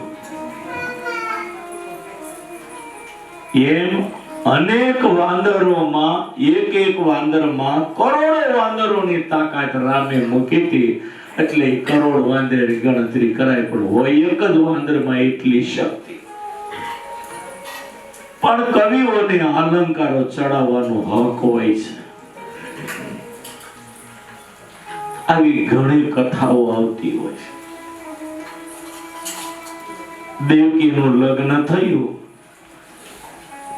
1500 હાથી, 1200 રથ, 2000 દાસીઓ દેવકીને આપ્યું હતું. 2000 દાસીઓ છે, પણ આ બધી કવિઓને અલંકારો ચડાવવાનો હક હોય છે. નંદજીને ત્યાં 9 લાખ ગાયો દૂધતી હતી. આપણે ગાય છે ને બધા ગઢીઓ, નંદજીને ત્યાં 9 લાખ ગાયો દૂધતી હતી. તો 24 કલાક દોવાનું ચાલતું હશે ને? 9 લાખ ગાયોને દોતા કેટલો સમય લાગે? એ દોનારા કેટલા હશે, એની ગૌશાળા કેવડી છે. અત્યારે ગોકુળ ખોબા જેવડું છે. 9 લાખ ગાયો દૂધતી હતી. એનો અર્થ એક ભગવાન ત્યાં છે એટલે 9 લાખ ને 9 કરોડ કોને તોય માનવું પડે. ભગવાન છે એટલે બધું છે. ભગવાન ન હોય તો કાંઈ ન હોય, પણ ભગવાન છે એટલે 9 લાખ ગાયો હોઈ શકે. 9 કરોડ કોક લખે ને તોય માની શકાય કે ભગવાન છે એટલે 9 કરોડ ગાયો હોઈ શકે. એટલે આ બધું શાસ્ત્રોની અમુક વાતો ગળે ન ઉતરે, પણ એમાં સમજણમાં ફરક પડે. કોઈ દિવસ આવા શાસ્ત્રોની વાતને ખોટી ન કહેવી. ખોટી કહીએ તો પાપ લાગે, પણ એવો નિર્ણય કરાય કે મને સમજાતી નથી બસ. પણ ખોટી વાત લખી તુલસીદાસે એવું ન કહેવાય. મને સમજાતી નથી એવો નિર્ણય લેવાય. આપણા સ્વામિનારાયણ સંપ્રદાયમાં પણ એક ઘટના એવી છે. અશોકભાઈ, સ્વામિનારાયણ ભગવાન જ્યારે ધામમાં ગયા ત્યારે બ્રહ્માનંદ સ્વામી ક્યાં હતા? જુનાગઢ હતા ને. આખો ઇતિહાસ અને સંપ્રદાય જાણે છે. અને શતાનંદ સ્વામીને મહારાજે સત્સંગી જીવન લખવા બેઠા ત્યારે એને દિવ્ય દ્રષ્ટિ આપી, એટલે શતાનંદ સ્વામીને બેઠેલા દેખાણા, એટલે શતાનંદ સ્વામીએ લખી નાખ્યું. દિવ્ય દ્રષ્ટિ એને આપી હતી. જે દેખાય એ લખવાનું. સભામાં એને બે દિવ્ય રૂપે બેઠેલા દેખાણા, એટલે એને લખી નાખ્યું. ત્યાર પછી મને એને કહ્યું, કોઈ દિવસ શાસ્ત્રની વાત ખોટી કહેવી નહીં, પાપ લાગે. ન સમજાય તો નિર્ણય કરવો કે આ વાત મને સમજાતી નથી. રામાયણની કથા તો આપણે બધા સાંભળીએ, આમાં ઘણા દાખલાઓ એવા. રામાયણમાં એક પ્રસંગ એવો આવે છે. આ ઘરના બેઠા ને એટલે કહું છું. હનુમાનજી લંકા હળગાવીને જયારે આવ્યા ને આ કાંઠે સુચિન્દ્રમ પાસે, કન્યાકુમારી પાસે દરિયા કાંઠે સુચિન્દ્રમ તીર્થ છે. હું ઘણી વાર ત્યાં જઈ આવ્યો છું. હનુમાનજી ત્યાં ઉતર્યા, શરીરે પરસેવો વળી ગયો. પૂંછડું ત્યાં દરિયામાં ઠારે છે અને પરસેવો કપાળે લઈને આમ નાખ્યું, એક મગરી ગળી ગઈ, એને ગર્ભ રહ્યો અને એમાંથી દીકરો થયો. એ હનુમાનજીનો દીકરો મકરધ્વજ. સંભળાય છે ને બરાબર? એ પૂંછડું ઠાર્યું અને આમ પરસેવો લઈને નાખ્યો, એક મગરી ગળી ગઈ, એમાંથી જન્મ થયો. એનું નામ મકરધ્વજ અને એ હનુમાનજીનો દીકરો. હવે દીકરો જન્મ ત્યારે નાનો હોય. પછી તો હનુમાનજી લંકા હળગાવીને આવ્યા, રામને વાત કરી, સીતાની શોધ લાવ્યા, સુડામણી આપ્યો. પછી જ્યારે 2-4 મહિના સેતુબંધ બાંધવાનું કામ આવ્યું. સેતુબંધ બાંધી લંકામાં ગયા. 1-2 દી અઠવાડિયું ગયું છે. અંગદને મોકલ્યો રાવણને સમજાવવા, જો સીતા પાછા રામને સમર્પિત કરે તો લડાઈ કરવી નહીં, લાખોની કતલ કરવી નહીં. એટલે અંગદને વિષ્ટિ સમાધાન માટે મોકલે. રાવણ માન્યો નહીં. પછી 21 દિવસ રાવણનું યુદ્ધ આવ્યું છે. અને એ યુદ્ધના સમયમાં રાત્રે યુદ્ધ સમાપ્ત થાય. છાવણીમાં રામ લક્ષ્મણ હોય. હનુમાનજી પૂંછડાનો કોઠો બનાવી અને એની વચ્ચે રામ લક્ષ્મણને રાખતા હતા. મેન હોય એની સિક્યુરિટી વધારે રાખવી પડે. જેમ નરેન્દ્ર મોદીની આજે વધારે સિક્યુરિટી રાખવી પડે એમ. એટલે રામ લક્ષ્મણ જ્યાં છાવણીમાં હોય ત્યાં હનુમાનજી પૂંછડાનો કોઠો કરીને રાખે. અને પહેલી બાજુથી રાવણ લગભગ બધા મૃત્યુ પામ્યા ને એટલે રાવણ હતાશ થઈ ગયો. એનો દીકરો પાતાળમાં હતો અહિરાવણ. ન્યા રાવણ ગયો કે તારા ભાઈઓ બધું વયું ગયું છે, હવે અહિરાવણ તું હવે કાંઈક કર. અહિરાવણ માયાવી હતો. એ નીચેથી ભોંયરું કરી અને ચારે બાજુ કોઠામાં વચ્ચે રામ લક્ષ્મણ, વિભીષણ પણ સિક્યુરિટી કરે. હનુમાનજી એક બાજુ બેઠા, ચારે બાજુ પૂંછડાનો કોઠો કર્યો છે. નીચેથી ભોંયરું કરી અને એ ભોંયરામાં રામ લક્ષ્મણને લઈને અહિરાવણ પતાળમાં વયો ગયો. એ કથા બહુ લાંબી છે. અહિરાવણ લઈ ગયો પતાળમાં રામ લક્ષ્મણ. સવારે યુદ્ધ કરવા જ્યાં હનુમાનજી પૂંછડો હાંકેલો કરે ત્યાં ભોંયરું હતું. અને વિભીષણ, સુગ્રીવ, નળ, નીલ, ગવા, જાંબુવાન બધા મોટેરા ભેગા થયા. પ્રભુ ક્યાં ગયા?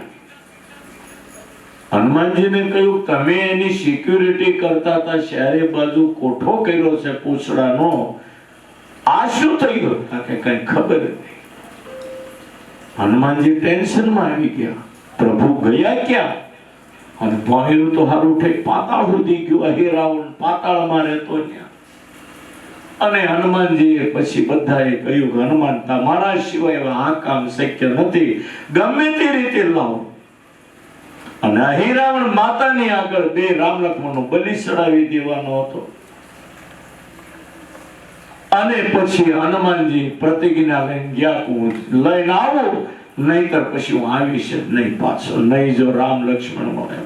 એ હનુમાનજી એમાં ઊંધા ઉતર્યા પાતાળમાં ગયા. અહિરાવણની નગરી એના ગેટ ઉપર પેલો મકરધ્વજ ઉભેલો. હનુમાનજી જાય તો મકરધ્વજ કે એ બંદર બહાર રે, અંદર નહીં જવાનું. હનુમાનજી કે મારે અંદર જવાનું છે. અરે મારો બાપ હનુમાન આવે તો અંદર ન જવાનું. હનુમાનજી વિચાર કરે હનુમાન તો હું પોતે છું. કોણ તારો બાપ? મારો બાપ હનુમાન. મારો બાપ આવે તો અંદર ન જવાનો. હનુમાનજી વિચાર કરે હું હનુમાનજી છું અને મારે કોઈ દીકરો નથી. પૂછ્યું કયા હનુમાન? અંજની નંદન. હનુમાનજી વિચાર કરે અંજની નંદન હું છું, મેં લગ્ન કર્યા નથી, મારે દીકરો નથી, અને આ એમ કે છું હનુમાનનો દીકરો. હનુમાનજી વિચાર કરે હારું હું એકલો છું, નહીં તો એની ભવાઈ થઈ જાય ને. હનુમાનજી પૂછે તું હનુમાનનો દીકરો? તક હા. કે અંજની નંદન? તક હા. તક અંજની નંદન હનુમાન હું પોતે છું. તારી માં? તક મારી માં મગરી. તક બોલાય છે અને કોઈ મકર ધોઈ ગયો દોડતો બોલાવી લેવો. માં હાલો મારા બાપા આવ્યા છે. મગરી આવી હનુમાનજીને પગે લાગી, સ્વામીનાથ જય સ્વામિનારાયણ. હનુમાનજી જોઈ રહ્યા છે આ કોણ છે? તક આપણો દીકરો છે. હનુમાનજી કે પણ હું તો બ્રહ્મચારી છું. બસ તમારા આપણા બે થકી આ દીકરો થયો છે. હનુમાનજી વિચાર કરે કે આ શું બોલે છે? તમે પૂછડું ઠાર્યું ત્યારે પરસ્યું આમ નાખ્યો ને એ હું ગળી ગઈ, ગર્ભ રહ્યો ને એમાંથી આ પુત્ર થયો, આપણો પુત્ર. દ્વારકામાં મકરધ્વજ નું મંદિર છે. બેટ દ્વારકા જાઓ તો ત્યાં મકરધ્વજ અને હનુમાનજી નું મંદિર, બાકી ક્યાંય જોવા નહીં મળે. એટલે આ બધી કલ્પનાઓ છે ને આમાં આપણી બુદ્ધિ પહોંચે નહીં. કવિઓએ કેવા ભાવથી લખ્યું એની આપણને ખબર ન હોય. બાકી શાસ્ત્રોની જે કથાઓ છે ને એ અદ્ભુત અને અલૌકિક છે. ત્યાર પછી હવે હું કહી શકું કે આજે શ્રાદ્ધદેવ મનુના 9 પુત્રો, એમાં 9મો પુત્ર નભગ નામનો હતો. નભગના વંશમાં નાભાગ થયા અને નાભાગના વંશની અંદર અંબરીશ નામના રાજા થયા. હા, એક પછી એક તમે જુઓ. અંબરીશના વંશની અંદર પછી તો જો કે ઘણા મોટા મોટા રાજાઓ થયા અને એમાંય નાભાગના વશમાં અંબરીશ થયા ને એ તો ભગવાનના મહાન ભક્ત હતા. મેં ગઈકાલે કહ્યું તો હજારો દાસ દાસીઓ ભગવાનની સેવા પોતે કરતા અને એ અંબરીશની રક્ષામાં ભગવાને સુદર્શન ચક્ર મૂકેલું. અને અંબરીશ રાજાએ એકવાર એકાદશીનું વ્રત કર્યું. 12 મહિનાની એકાદશીનું વ્રત કર્યું અને છેલ્લે 11 ગઈ 12 સવારે પારણા કરવાનું મુહૂર્ત આવ્યું. હવે એ મુહૂર્તમાં પારણું કરે તો જ 12 મહિનાની એકાદશીનું ફળ મળે, નહીતર ન મળે. એટલે અંબરીશ રાજા 12 મહિનાની એકાદશી પૂરી થઈ જ્યાં પારણું કરવા બેઠા ત્યાં 1000 શિષ્યનું ટોળું લઈને દુર્વાસા આવ્યા. હવે એને જમાડ્યા સિવાય જમી લે તો અતિથિનો અનાદર થયો કહેવાય. અને જો ન જમે તો 12 મહિનાની એકાદશીનું પુણ્ય માર્યું જાય. એટલે અંબરીશ રાજા કીધું બેસી જાવ જમવા, એટલે તરત હું જમી લઉં એટલે ફળ મળે. આ દુર્વાસા કે મારે જે નાવાનું બાકી છે, અમારે બધાને બાકી છે. યમુના એ નાવા ગયા. હવે નાય આવે તો મોડું થાય અને અહીંયા જો અંબરીશ રાજાને પારણું ન કરે તો 12 મહિનાની એકાદશીનું ફળ માર્યું જાય. એટલે એને બ્રાહ્મણોને પૂછ્યું કે હવે આમાંથી કોઈ રસ્તો.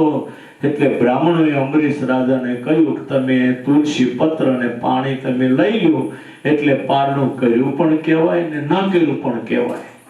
આ રીતે અંબરીશ રાજાએ પારણું કરી લીધું. ત્યાં યમુનાએ સ્નાન કરીને આવ્યા. દુર્વાસા 1000 શિષ્યનું ટોળું લઈ અને આને તો તુલસીનું પત્ર અને જળ લઈને પારણું કરી લીધેલું. દુર્વાસા સિદ્ધ પુરુષ જાણી ગયા કે આને પારણું કર્યું, મને જમાડ્યા પહેલા પારણું કરી લીધું. અને દુર્વાસા ક્રોધની મૂર્તિ ખીજવાયા, જે જટા પસાડી કૃત્યા ઉત્પન્ન કરી કે અંબરીશને મારી નાખ. મને આમંત્રણ આપી મારી પહેલા જમી લીધો. અને કૃત્યા જ્યાં અંબરીશ રાજાને મારવા જાય ભગવાને એની રક્ષામાં સુદર્શન ચક્ર મૂકેલું. એ સુદર્શન હાજર થયું અને કૃત્યાને કેડેથી કાપી નાખી દુર્વાસા પાછળ પડ્યું સુદર્શન. ભક્ત ભગવાનને કેટલો વાલો એ તમે જોવા. અને દુર્વાસા ભાગ્યા, સતલોકમાં ગયા બ્રહ્મા પાસે, બચાવો બચાવો, અસ્મા ચક્રાત ભયાત પાહી. બ્રહ્મા કે કેમ? ક્યાંક હળી કરવા ગયા લાગો, હલવાણા લાગો કેમ? અંબરીશનો અપરાધ થઈ ગયો. નીકળ બહાર. દુર્વાસાને કે બહાર નીકળો, અંબરીશના અપરાધીને હું ન બચાવી શકું. કૈલાસમાં ગયા, શિવજીએ ધક્કો માર્યો, અંબરીશના અપરાધીને હું ન બચાવી શકું. ભગવાન વિષ્ણુ પાસે ગયા. દુર્વાસા દોડતા દોડતા, બચાવો બચાવો, ચક્રના ભયથી બચાવો. ભગવાન કે હું થયું? જેને તેને હળી કરવા જતા ક્યાંક કોઈ મળી ગયું લાગે, હવાયું. બોલે અંબરીશનો અપરાધ થઈ ગયો. ભગવાન બોલે અહમ ભક્ત પરાધીના, હું મારા ભક્તને આધીન છું. ન્યા તમે ભાલે ભરાવા ગયા અંબરીશ પાસે, ન્યા હું ન બચાવી શકું. તમે પાછા જાઓ અંબરીશ રાજા પાસે. અંબરીશ રાજા કે તો જ તમારી રક્ષા થાય, બાકી સુદર્શનથી હું ન બચાવી શકું. મેં તો મારા ભક્તની રક્ષામાં મૂકી દીધું સુદર્શન. પછી દુર્વાસા ખોટા રૂપે જેમ આવ્યા પાછા અને અંબરીશ રાજાના પગ પકડીને માફી માંગી. અંબરીશ રાજાએ સુદર્શનને પ્રાર્થના કરી કે હે સુદર્શન, દુર્વાસા જ્યારે મારે આંગણે આવ્યા ને મને જેવો ભાવ હતો એવો જ ભાવ મને મારી નાખવા કૃત્યા ઉત્પન્ન કરી ત્યારે પણ મને દુર્વાસા પ્રત્યે એવો જ આદર ભાવ રહ્યો હોય તો એ સુદર્શન તમે હટી જાઓ, અને સુદર્શન હટી ગયું, દુર્વાસાનું રક્ષણ થયું. આ અંબરીશના વશની અંદર ત્યાર પછી ત્રિશંકુ નામના રાજા થયા. એ વિશ્વામિત્રના સેવક હતા, અને એમાં વટને ખાતર વિશ્વામિત્ર કે હું મારા શિષ્યને સ્વર્ગમાં મોકલી દઉં, અને વિરોધી પક્ષવાળા કે હું ન જવા દઉં. ઉપરથી દેવોએ ધક્કો માર્યો, અહીંથી વિશ્વામિત્ર એના શિષ્ય ત્રિશંકુને ધક્કો માર્યો, આકાશમાં ઊંધે માથે લટક્યા. હજી ત્રિશંકુનો તારો આકાશમાં છે, ત્રિશંકુનો તારો રાત્રે દેખાય ઊંધે માથે. એ ત્રિશંકુ વિશ્વામિત્રના તપના પ્રભાવથી હજી આકાશમાં ઊંધે માથે એનો શિષ્ય છે. અને એ ત્રિશંકુના વંશની અંદર હરિશ્ચંદ્ર નામના રાજા થયા. આ સૂર્ય વંશમાં જો 2-5 ના નામ લઈશું, ગણવા જાઉં તો હજારો પેઢી થઈ ગઈ છે, કારણ કે લાખો વર્ષમાં કેટલી પેઢી થાય. ભાગવતમાં તો આના વંશમાં જુઓ તો હજારો નામ છે, એકના ઇતિહાસો પણ લખાયેલા. અને એ હરિશ્ચંદ્ર સત્યવાદી થયા, અયોધ્યાના રાજા હતા. તમે બધા એની કથા જાણતા હશો. ભંગીને ઘરે વેચાણા, કેવા કેવા સતને ખાતર એને દુઃખ વેઠા. એની પત્ની તારામતી અને એનો દીકરો રોહિત હરિશ્ચંદ્રના વંશમાં રોહિત થયા. રોહિતના વંશની અંદર સગર નામના રાજા થયા. અયોધ્યાના રાજા હતા સગર રાજા. એને 60,000 દીકરાઓ હતા. કાઠિયાવાડની ભાષામાં કહું તો ખાતરણયક હતા એમ કહેવાય ને. 60,000 દીકરા, વિચાર તો કરો. આપણે તો સાંભળી લેવાનું, આમાં કે ઊંડું ઉતરવા જેવું નથી. હે ધીરુભાઈ, સાંભળી લેવાનું, આમાં ઊંડું ઉતરવા જેવું. 60,000 દીકરા. રોજ નવો કૂવો ખોદીને બાપને પાણી પાતા હતા. ગળે ઉતરે. 60,000 દીકરા રોજ નવો કૂવો ખોદીને બાપને તાજું પાણી પાતા. આ સમય નથી, નકર એની કથા લાંબી કહું. સગરના 60,000 દીકરા હતા. અશ્વમેધ યજ્ઞનો ઘોડો છૂટો મૂક્યો તો. અશ્વમેધ યજ્ઞ એ જ કરાવી શકે કે વિશ્વના એક રાજાને જીતી શકે. એ જ અશ્વમેધ યજ્ઞ કરાવી શકે. જેને અશ્વમેધ યજ્ઞ કરવો એને ઘોડો છૂટો મૂકવાનો, ખોપાળામાં કાઢવાનો, લાખણકામાં કાઢવો. આ બધા દેશ સમજી લ્યો.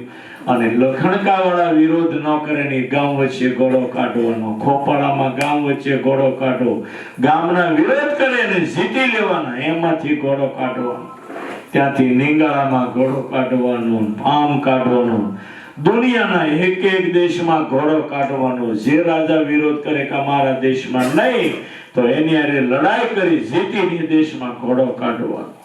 આ રીતે બધા દેશમાં જે ઘોડો ફેરવી શકે, બધા દુનિયાના દેશના રાજાઓને જીતી શકે, એ જ અશ્વમેધ યજ્ઞ કરી શકે. ત્યાં સગર રાજાના 59,999 દીકરા પાછળ અને ઘોડો આગળ. જે દેશમાં જાય એ રાજા ના પાડે તો એને જીતીને ઘોડો હાંકવાનો. ત્યાંથી બીજા દેશમાં નમતો મૂકે તો ઘોડો ત્યાંથી હાંકી લેવાનો, વિરોધ કરે તો જીતીને ઘોડો હાંકવાનો. આ રીતે એવું 59,999 દીકરા આગળ ઘોડો અને પાછળ આ બધા દુનિયાના એક દેશમાં ઘોડો ફેર્યો. અને આવો જે અશ્વમેધ યજ્ઞ કરે ને, વિશ્વજીત યજ્ઞ જેને કહેવાય, એને ઇન્દ્રાસન મળે પછી યજ્ઞ કરે ને. એટલે ઘોડાને જીતતા દેશોમાં ઘોડાને ફેરવતા ફેરવતા છેલ્લે કે પૂર્વ કલકત્તા પાસે ગયા. બધા દેશોમાં ઘોડાને ફેરવીને પૂર્વ કલકત્તા પાસે ઘોડો ગયો એટલે ઇન્દ્રને થયું આ જો યજ્ઞ કરશે તો મારું ઇન્દ્રાસન લઈ લેશે. ઇન્દ્રને એની ચિંતા થઈ એટલે ઇન્દ્રે શું કર્યું કે ઘોડો આગળ અને પાછળ 59,999 સગરના દીકરા. ઇન્દ્ર એ ઘોડાને લઈને કપિલ મુનિના આશ્રમમાં ખીલે બાંધીને ઇન્દ્ર પલાયન થઈ ગયો. અને આ બાજુ કપિલ મુનિ તો બિચારા આંખો મીચીને ધ્યાનમાં બેઠા હતા. આ ભંગાણ પાડવા સગરના યજ્ઞમાં ભંગાણ પાડવા ઇન્દ્રે ઇન્દ્રાસન હાચવવા દગો કર્યો. કપિલ મુનિના આશ્રમમાં ઘોડાને બાંધીને ઇન્દ્ર ભાગી ગયો. આ બાજુ 59,999 આવ્યા હોત કપિલ મુનિના આશ્રમમાં એવા ઘોડો બાંધ્યો. આ સગરના પુત્રો કહે છે કે ડોંગી આંખો મીચીને બેઠો મારા ઘોડાને બાંધી. હકીકતમાં કપિલ મુનિને ખબર નહોતી અને આ બધા જે સગરના પુત્રો હતા ને એને થયું કે આપણા ઘોડાને બાંધીને આંખો મીચીને બેહી ગયો. એટલે સગરના પુત્રોએ કપિલ મુનિ ઉપર પથ્થર મારો કર્યો અને એ તો ધ્યાનમાં બેઠેલા એને કઈ ખબર નહોતી. ઇન્દ્ર ત્યાં ઘોડો બાંધીને વયો ગયો હતો અને જ્યાં કપિલ મુનિના લમણામાં પથ્થર આવ્યો લોહીની ધારા છૂટી ધ્યાનમાંથી જગ્યા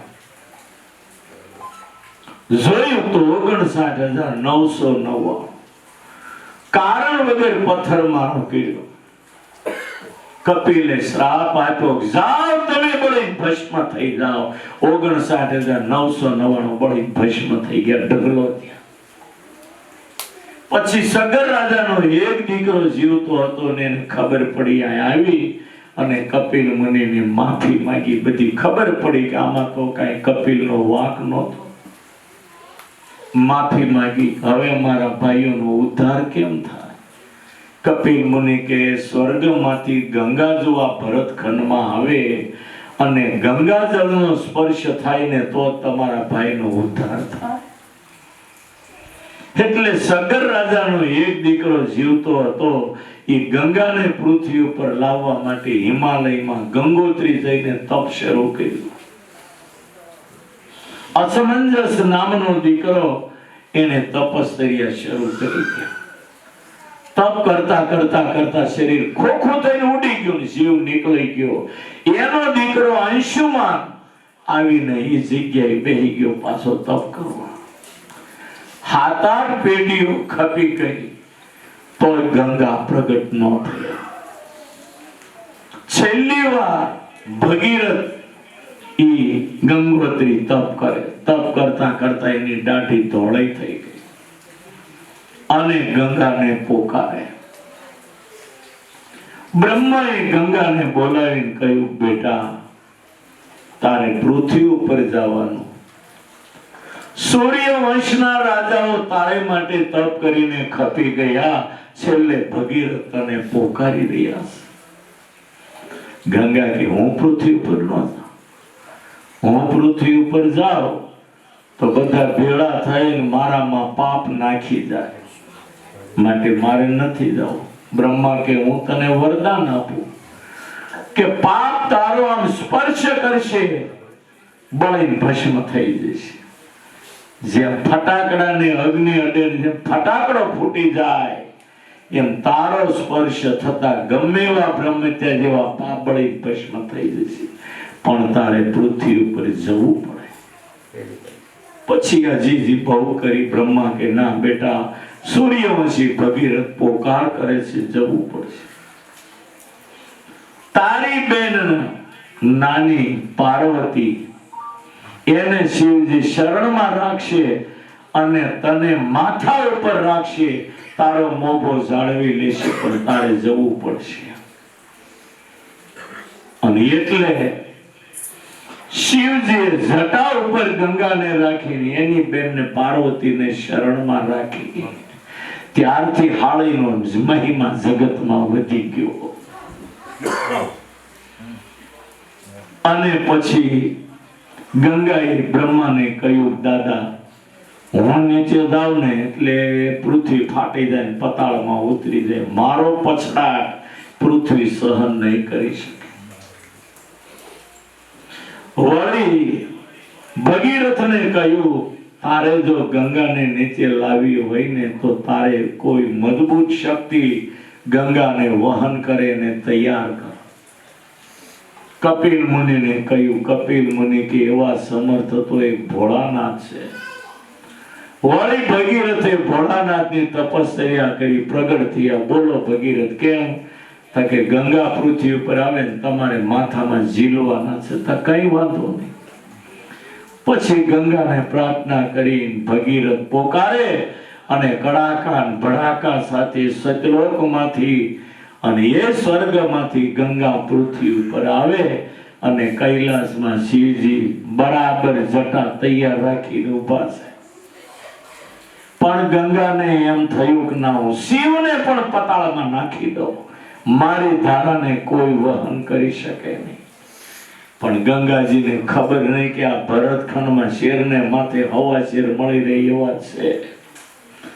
પછડાતા પછડાતા ગંગા આવે અને જ્યાં શિવની જટામાં આવે અને શિવજીએ જેમ માથું ધણાવ્યું અને જટાની અંદર ગંગા ઘૂસવાઈ ગયા.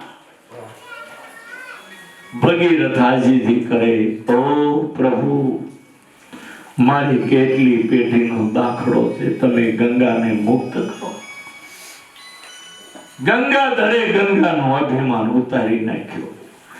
એવા હળવળ હળવળ થાય પણ જટામાંથી નીકળાય નહીં. ભગીરથે શિવને આજીજી કરી. દયા આવી શિવજીને ભગીરથ ઉપર, એટલે એક લટ આમ ઊંચી કરી અને ગંગાએ મોઢું બહાર કાઢ્યું, હાવ. અને ત્યાંથી પછી પ્રવાહ છૂટ્યો ગંગા. આગળ ભગીરથ અને પાછળ ગંગા. હું થયું ઘરમાં કઈ પછડાની ગંગા એટલે આવું છે. મારે આવું એકવાર બન્યું હતું જ. અમરસિંહ ભગત હાવ સાચું કહો, ગોઢાવદર ગામ છે અમરેલી જિલ્લામાં, ત્યાં મારી કથા હતી અને બરોબર ગામ વચ્ચે મંડપ કરેલો. કથા હાલતી હતી, રૂક્ષ્મણીનું હરણ થઈ એની વાત આવી ને, સ્ત્રીઓના ટોળામાં રથ ભગવાન ઘુસાડી દીધો અને રૂક્ષ્મણીને ખભે નાખી ઠેકડો મારી ભગવાન રથમાં. દારૂકને કે બે સાબુકમાં વેલો આવે દ્વારિકા અને ઝપાટામાં જ તોરણ તોડી રથ સટક્યો. આવો બોલવાઈ ગયો ત્યાં જે પવન આવ્યો ને આખો માંડવો ઊંચો થઈ ગયો, ત્રણ થાંભલા નીકળી ગયા. વંટોળિયો ઈ જ વખતે આવ્યો, ઈ સેકન્ડે બરોબર. એમાં ગંગાજી આવ્યા ને એટલે કઈ પછડાવો એવું લાગ્યું.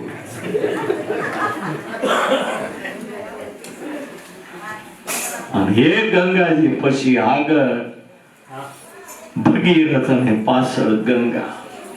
કૈલાસમાંથી નીચે માનસરોવરમાં આવ્યા. હું કૈલાસ અને માનસરોવર જઈ આવ્યો છું. કૈલાસને જોઈને આંખમાં આંસુ આવી ગયા. 2 લાખ રૂપિયા ટિકિટ એક જણની, 32 જણને લઈ ગયા હતા. 64 લાખ ટિકિટ હતી.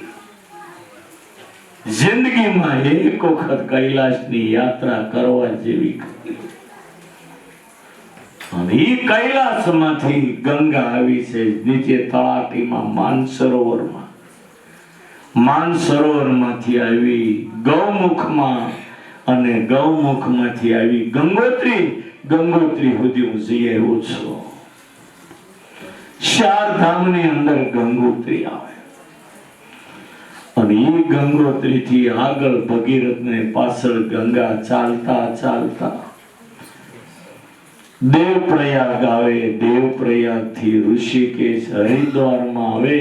હરિદ્વારમાં ગંગાનું સ્વાગત થાય. હરકી પૌડીના ઘાટ ઉપર એની આરતી. આજે ગંગાની હરકી પૌડીના ઘાટ ઉપર આરતી ઉતરે. 2-3 લાખ માણસો એ આરતીના દર્શન માટે ઉત્કંઠા ધરાવતા હોય. દર્શન જેણે હરકી પૌડીના ઘાટ ઉપર ગયા હોય ને આરતીના દર્શન કર્યા હોય, ઊંચી આંગળી કરો. કેવું અલૌકિક વાતાવરણ. જેણે દર્શન કર્યું હોય ને એને ખબર હોય.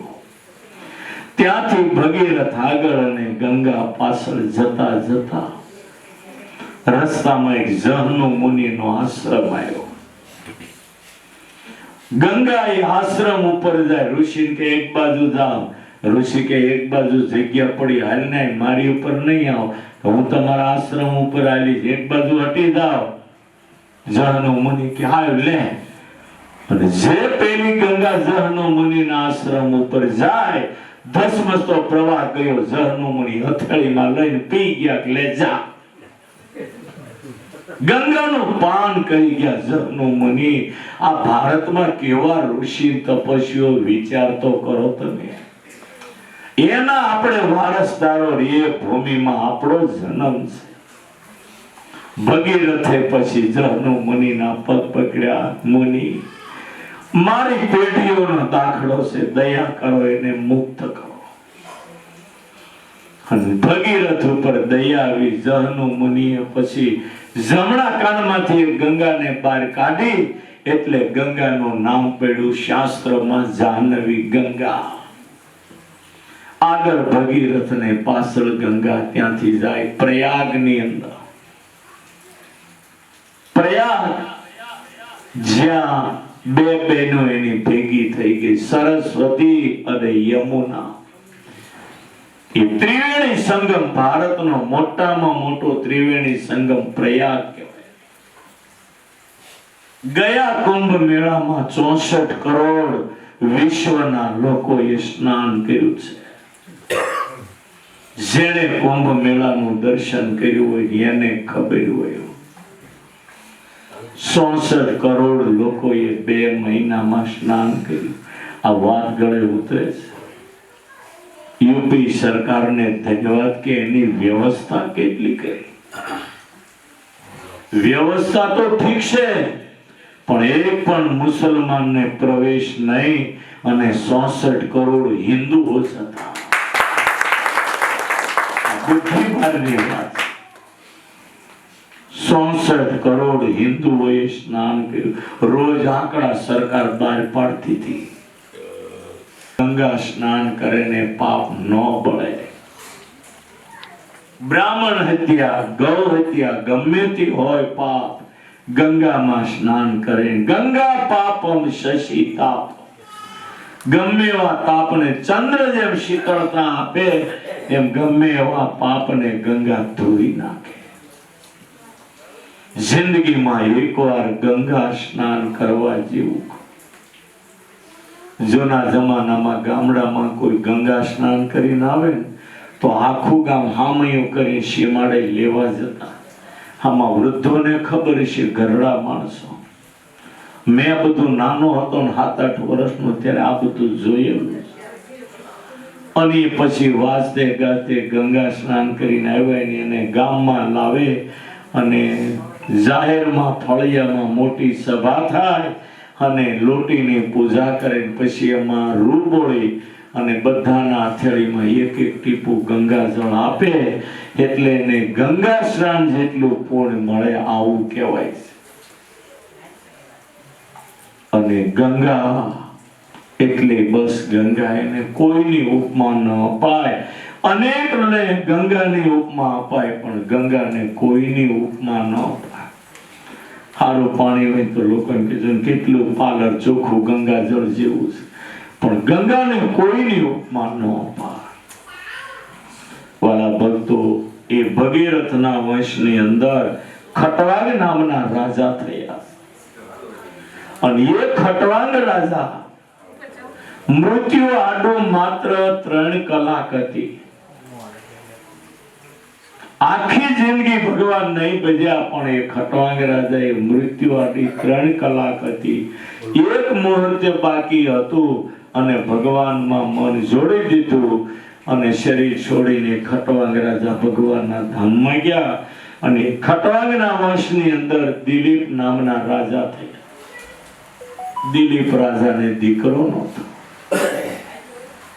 એટલે દિલીપ રાજા વશિષ્ઠ ગુરુ પાસે ગયા. ગુરુને પ્રાર્થના કરી, ગુરુ દીકરો નથી, દયા કરો. વશિષ્ઠ મુનિ યોગ ધારણાથી સમાધિમાં ઉતરી જોયું, સમાધિમાંથી જાગીને દિલીપ રાજાને કહ્યું કે રાજા, તમે સ્વર્ગમાંથી આવતા હતા ત્યારે રસ્તામાં કામધેનુ ગાય બાંધેલી, તમે કામધેનુ ગાયને પગે લાગ્યા વગર બાજુમાંથી નીકળી ગયા, એ પાપથી તમારે ત્યાં દીકરો નથી. હવે તમે એ કામ કરો, એ કામધેનુ ગાય તો સ્વર્ગમાં છે, એની દીકરી નંદીની મારા આશ્રમમાં બાંધેલી છે. એ નંદીની ગાયની તમે ને રાણી સેવા કરો તો ભગવાન દીકરો આપે. પછી દિલીપ રાજાએ અને એની રાણીએ શકુંતલાએ ગાયની સેવા કરી, એવી સરસ સેવા કરી, એનો આખો ગ્રંથ કવિ કાલિદાસે બનાવ્યો છે, જેને રઘુવંશ મહાકાવ્ય કહેવામાં આવે. અને સંસ્કૃત ભણે ને એને વ્યાકરણ ભણવા માટે આ રઘુવંશ મહાકાવ્ય ભણવું પડે. અને એ દિલીપ રાજાએ આ રીતે ગાયોની સેવા કરી, એટલે એને ત્યાં રઘુ નામનો દીકરો થયો. હવે રઘુ રાજા એવો પરાક્રમી હતા કે એટલા બધા યજ્ઞો કરેલા કે અહીંથી બળવાન યોદ્ધો બાણ ફેંકે ને જેટલે દૂર જાય ત્યાં બીજો યજ્ઞ, ન્યાય યજ્ઞ થઈ રહી ત્યાંથી બળવાન યોદ્ધો આગળ બાણ ફેંકે જેટલે દૂર જાય ત્યાં ત્રીજો યજ્ઞ. આ રીતે રઘુ રાજાએ યજ્ઞો કરીને આખી પૃથ્વી છેતરી નાખી. એટલું બધું બ્રાહ્મણોને દાન આપ્યું છે, સોનાની સુવર્ણની માછલીઓના દાન કર્યા. બ્રાહ્મણો દક્ષિણા લેતા થાકી ગયા હતા, ઉપાડી શક્યા નથી. એટલી દક્ષિણા બ્રાહ્મણોને રઘુ રાજાએ દાનમાં આપી. અને બ્રાહ્મણોને જે રાજાઓએ રાજી કર્યા એની કીર્તિ લાખો વર્ષ ગયા, હજી જગતમાં ગવાય. સ્વામિનારાયણ ભગવાને સત્સંગી જીવનના બીજા પ્રકરણમાં મત્સ્યાઓની કથામાં, અધ્યાયનો આંકડો તો ખબર નથી, અનુક્રમણિકામાં જોજો, મત્સ્યાઓની અંદર બ્રાહ્મણોની પ્રશંસા. એ કથાની અંદર 18 જેટલા રાજાના ઇતિહાસો લખ્યા છે કે બ્રાહ્મણોને રાજી કર્યા, અને એ રાજાઓની કીર્તિ લાખો વર્ષ જગતમાં ગવાય. બ્રાહ્મણોને રાજી કરવાની સૌથી મોટો ધર્મ. બ્રાહ્મણ ગામ દીઠ એક ઘર કે બે ઘર હોય. 12 મહિને એકવાર માણસે બ્રાહ્મણોને જમાડવા જોઈએ, પૂજવા જોઈએ. એને આજીવિકા માટે અનાજ આપો, કંઈ પણ આપીને રાજી કરો. આ માણસની ફરજમાં આવે છે. તમે ન આપો તો એ બ્રાહ્મણ ક્યાં લેવા જાય? કોઈ લ્યો. એટલે રઘુ રાજાએ બ્રાહ્મણોને એટલા રાજી કર્યા, યજ્ઞ કરીને બ્રાહ્મણોને એટલી દક્ષિણા આપે, બ્રાહ્મણો એ દક્ષિણા ઉપાડી શકતા નહોતા. મરુત રાજા રાવા તો 18 રાજાના ઇતિહાસો ટૂંકમાં સત્સંગી જીવનના બીજા પ્રકરણમાં સ્વામિનારાયણ ભગવાને લખ્યા. એ તમારે ઘરે જઈને વાંચવા જેવું અધ્યાય ખરો. 18 જેટલા રાજાઓની ટૂંકમાં કથાઓ લખી. અમુક રાજાઓએ યજ્ઞ કર્યા તો દેવતાઓ હારથિયા બની પીરસવા આવી ગયા. અમુક રાજાઓએ યજ્ઞ કર્યા તો હોનાના બુંદનો વરસાદ કર્યો.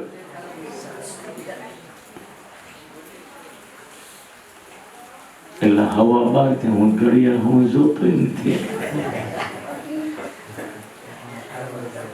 રામાયણ તો હજી બાકી જ રહી ગઈ.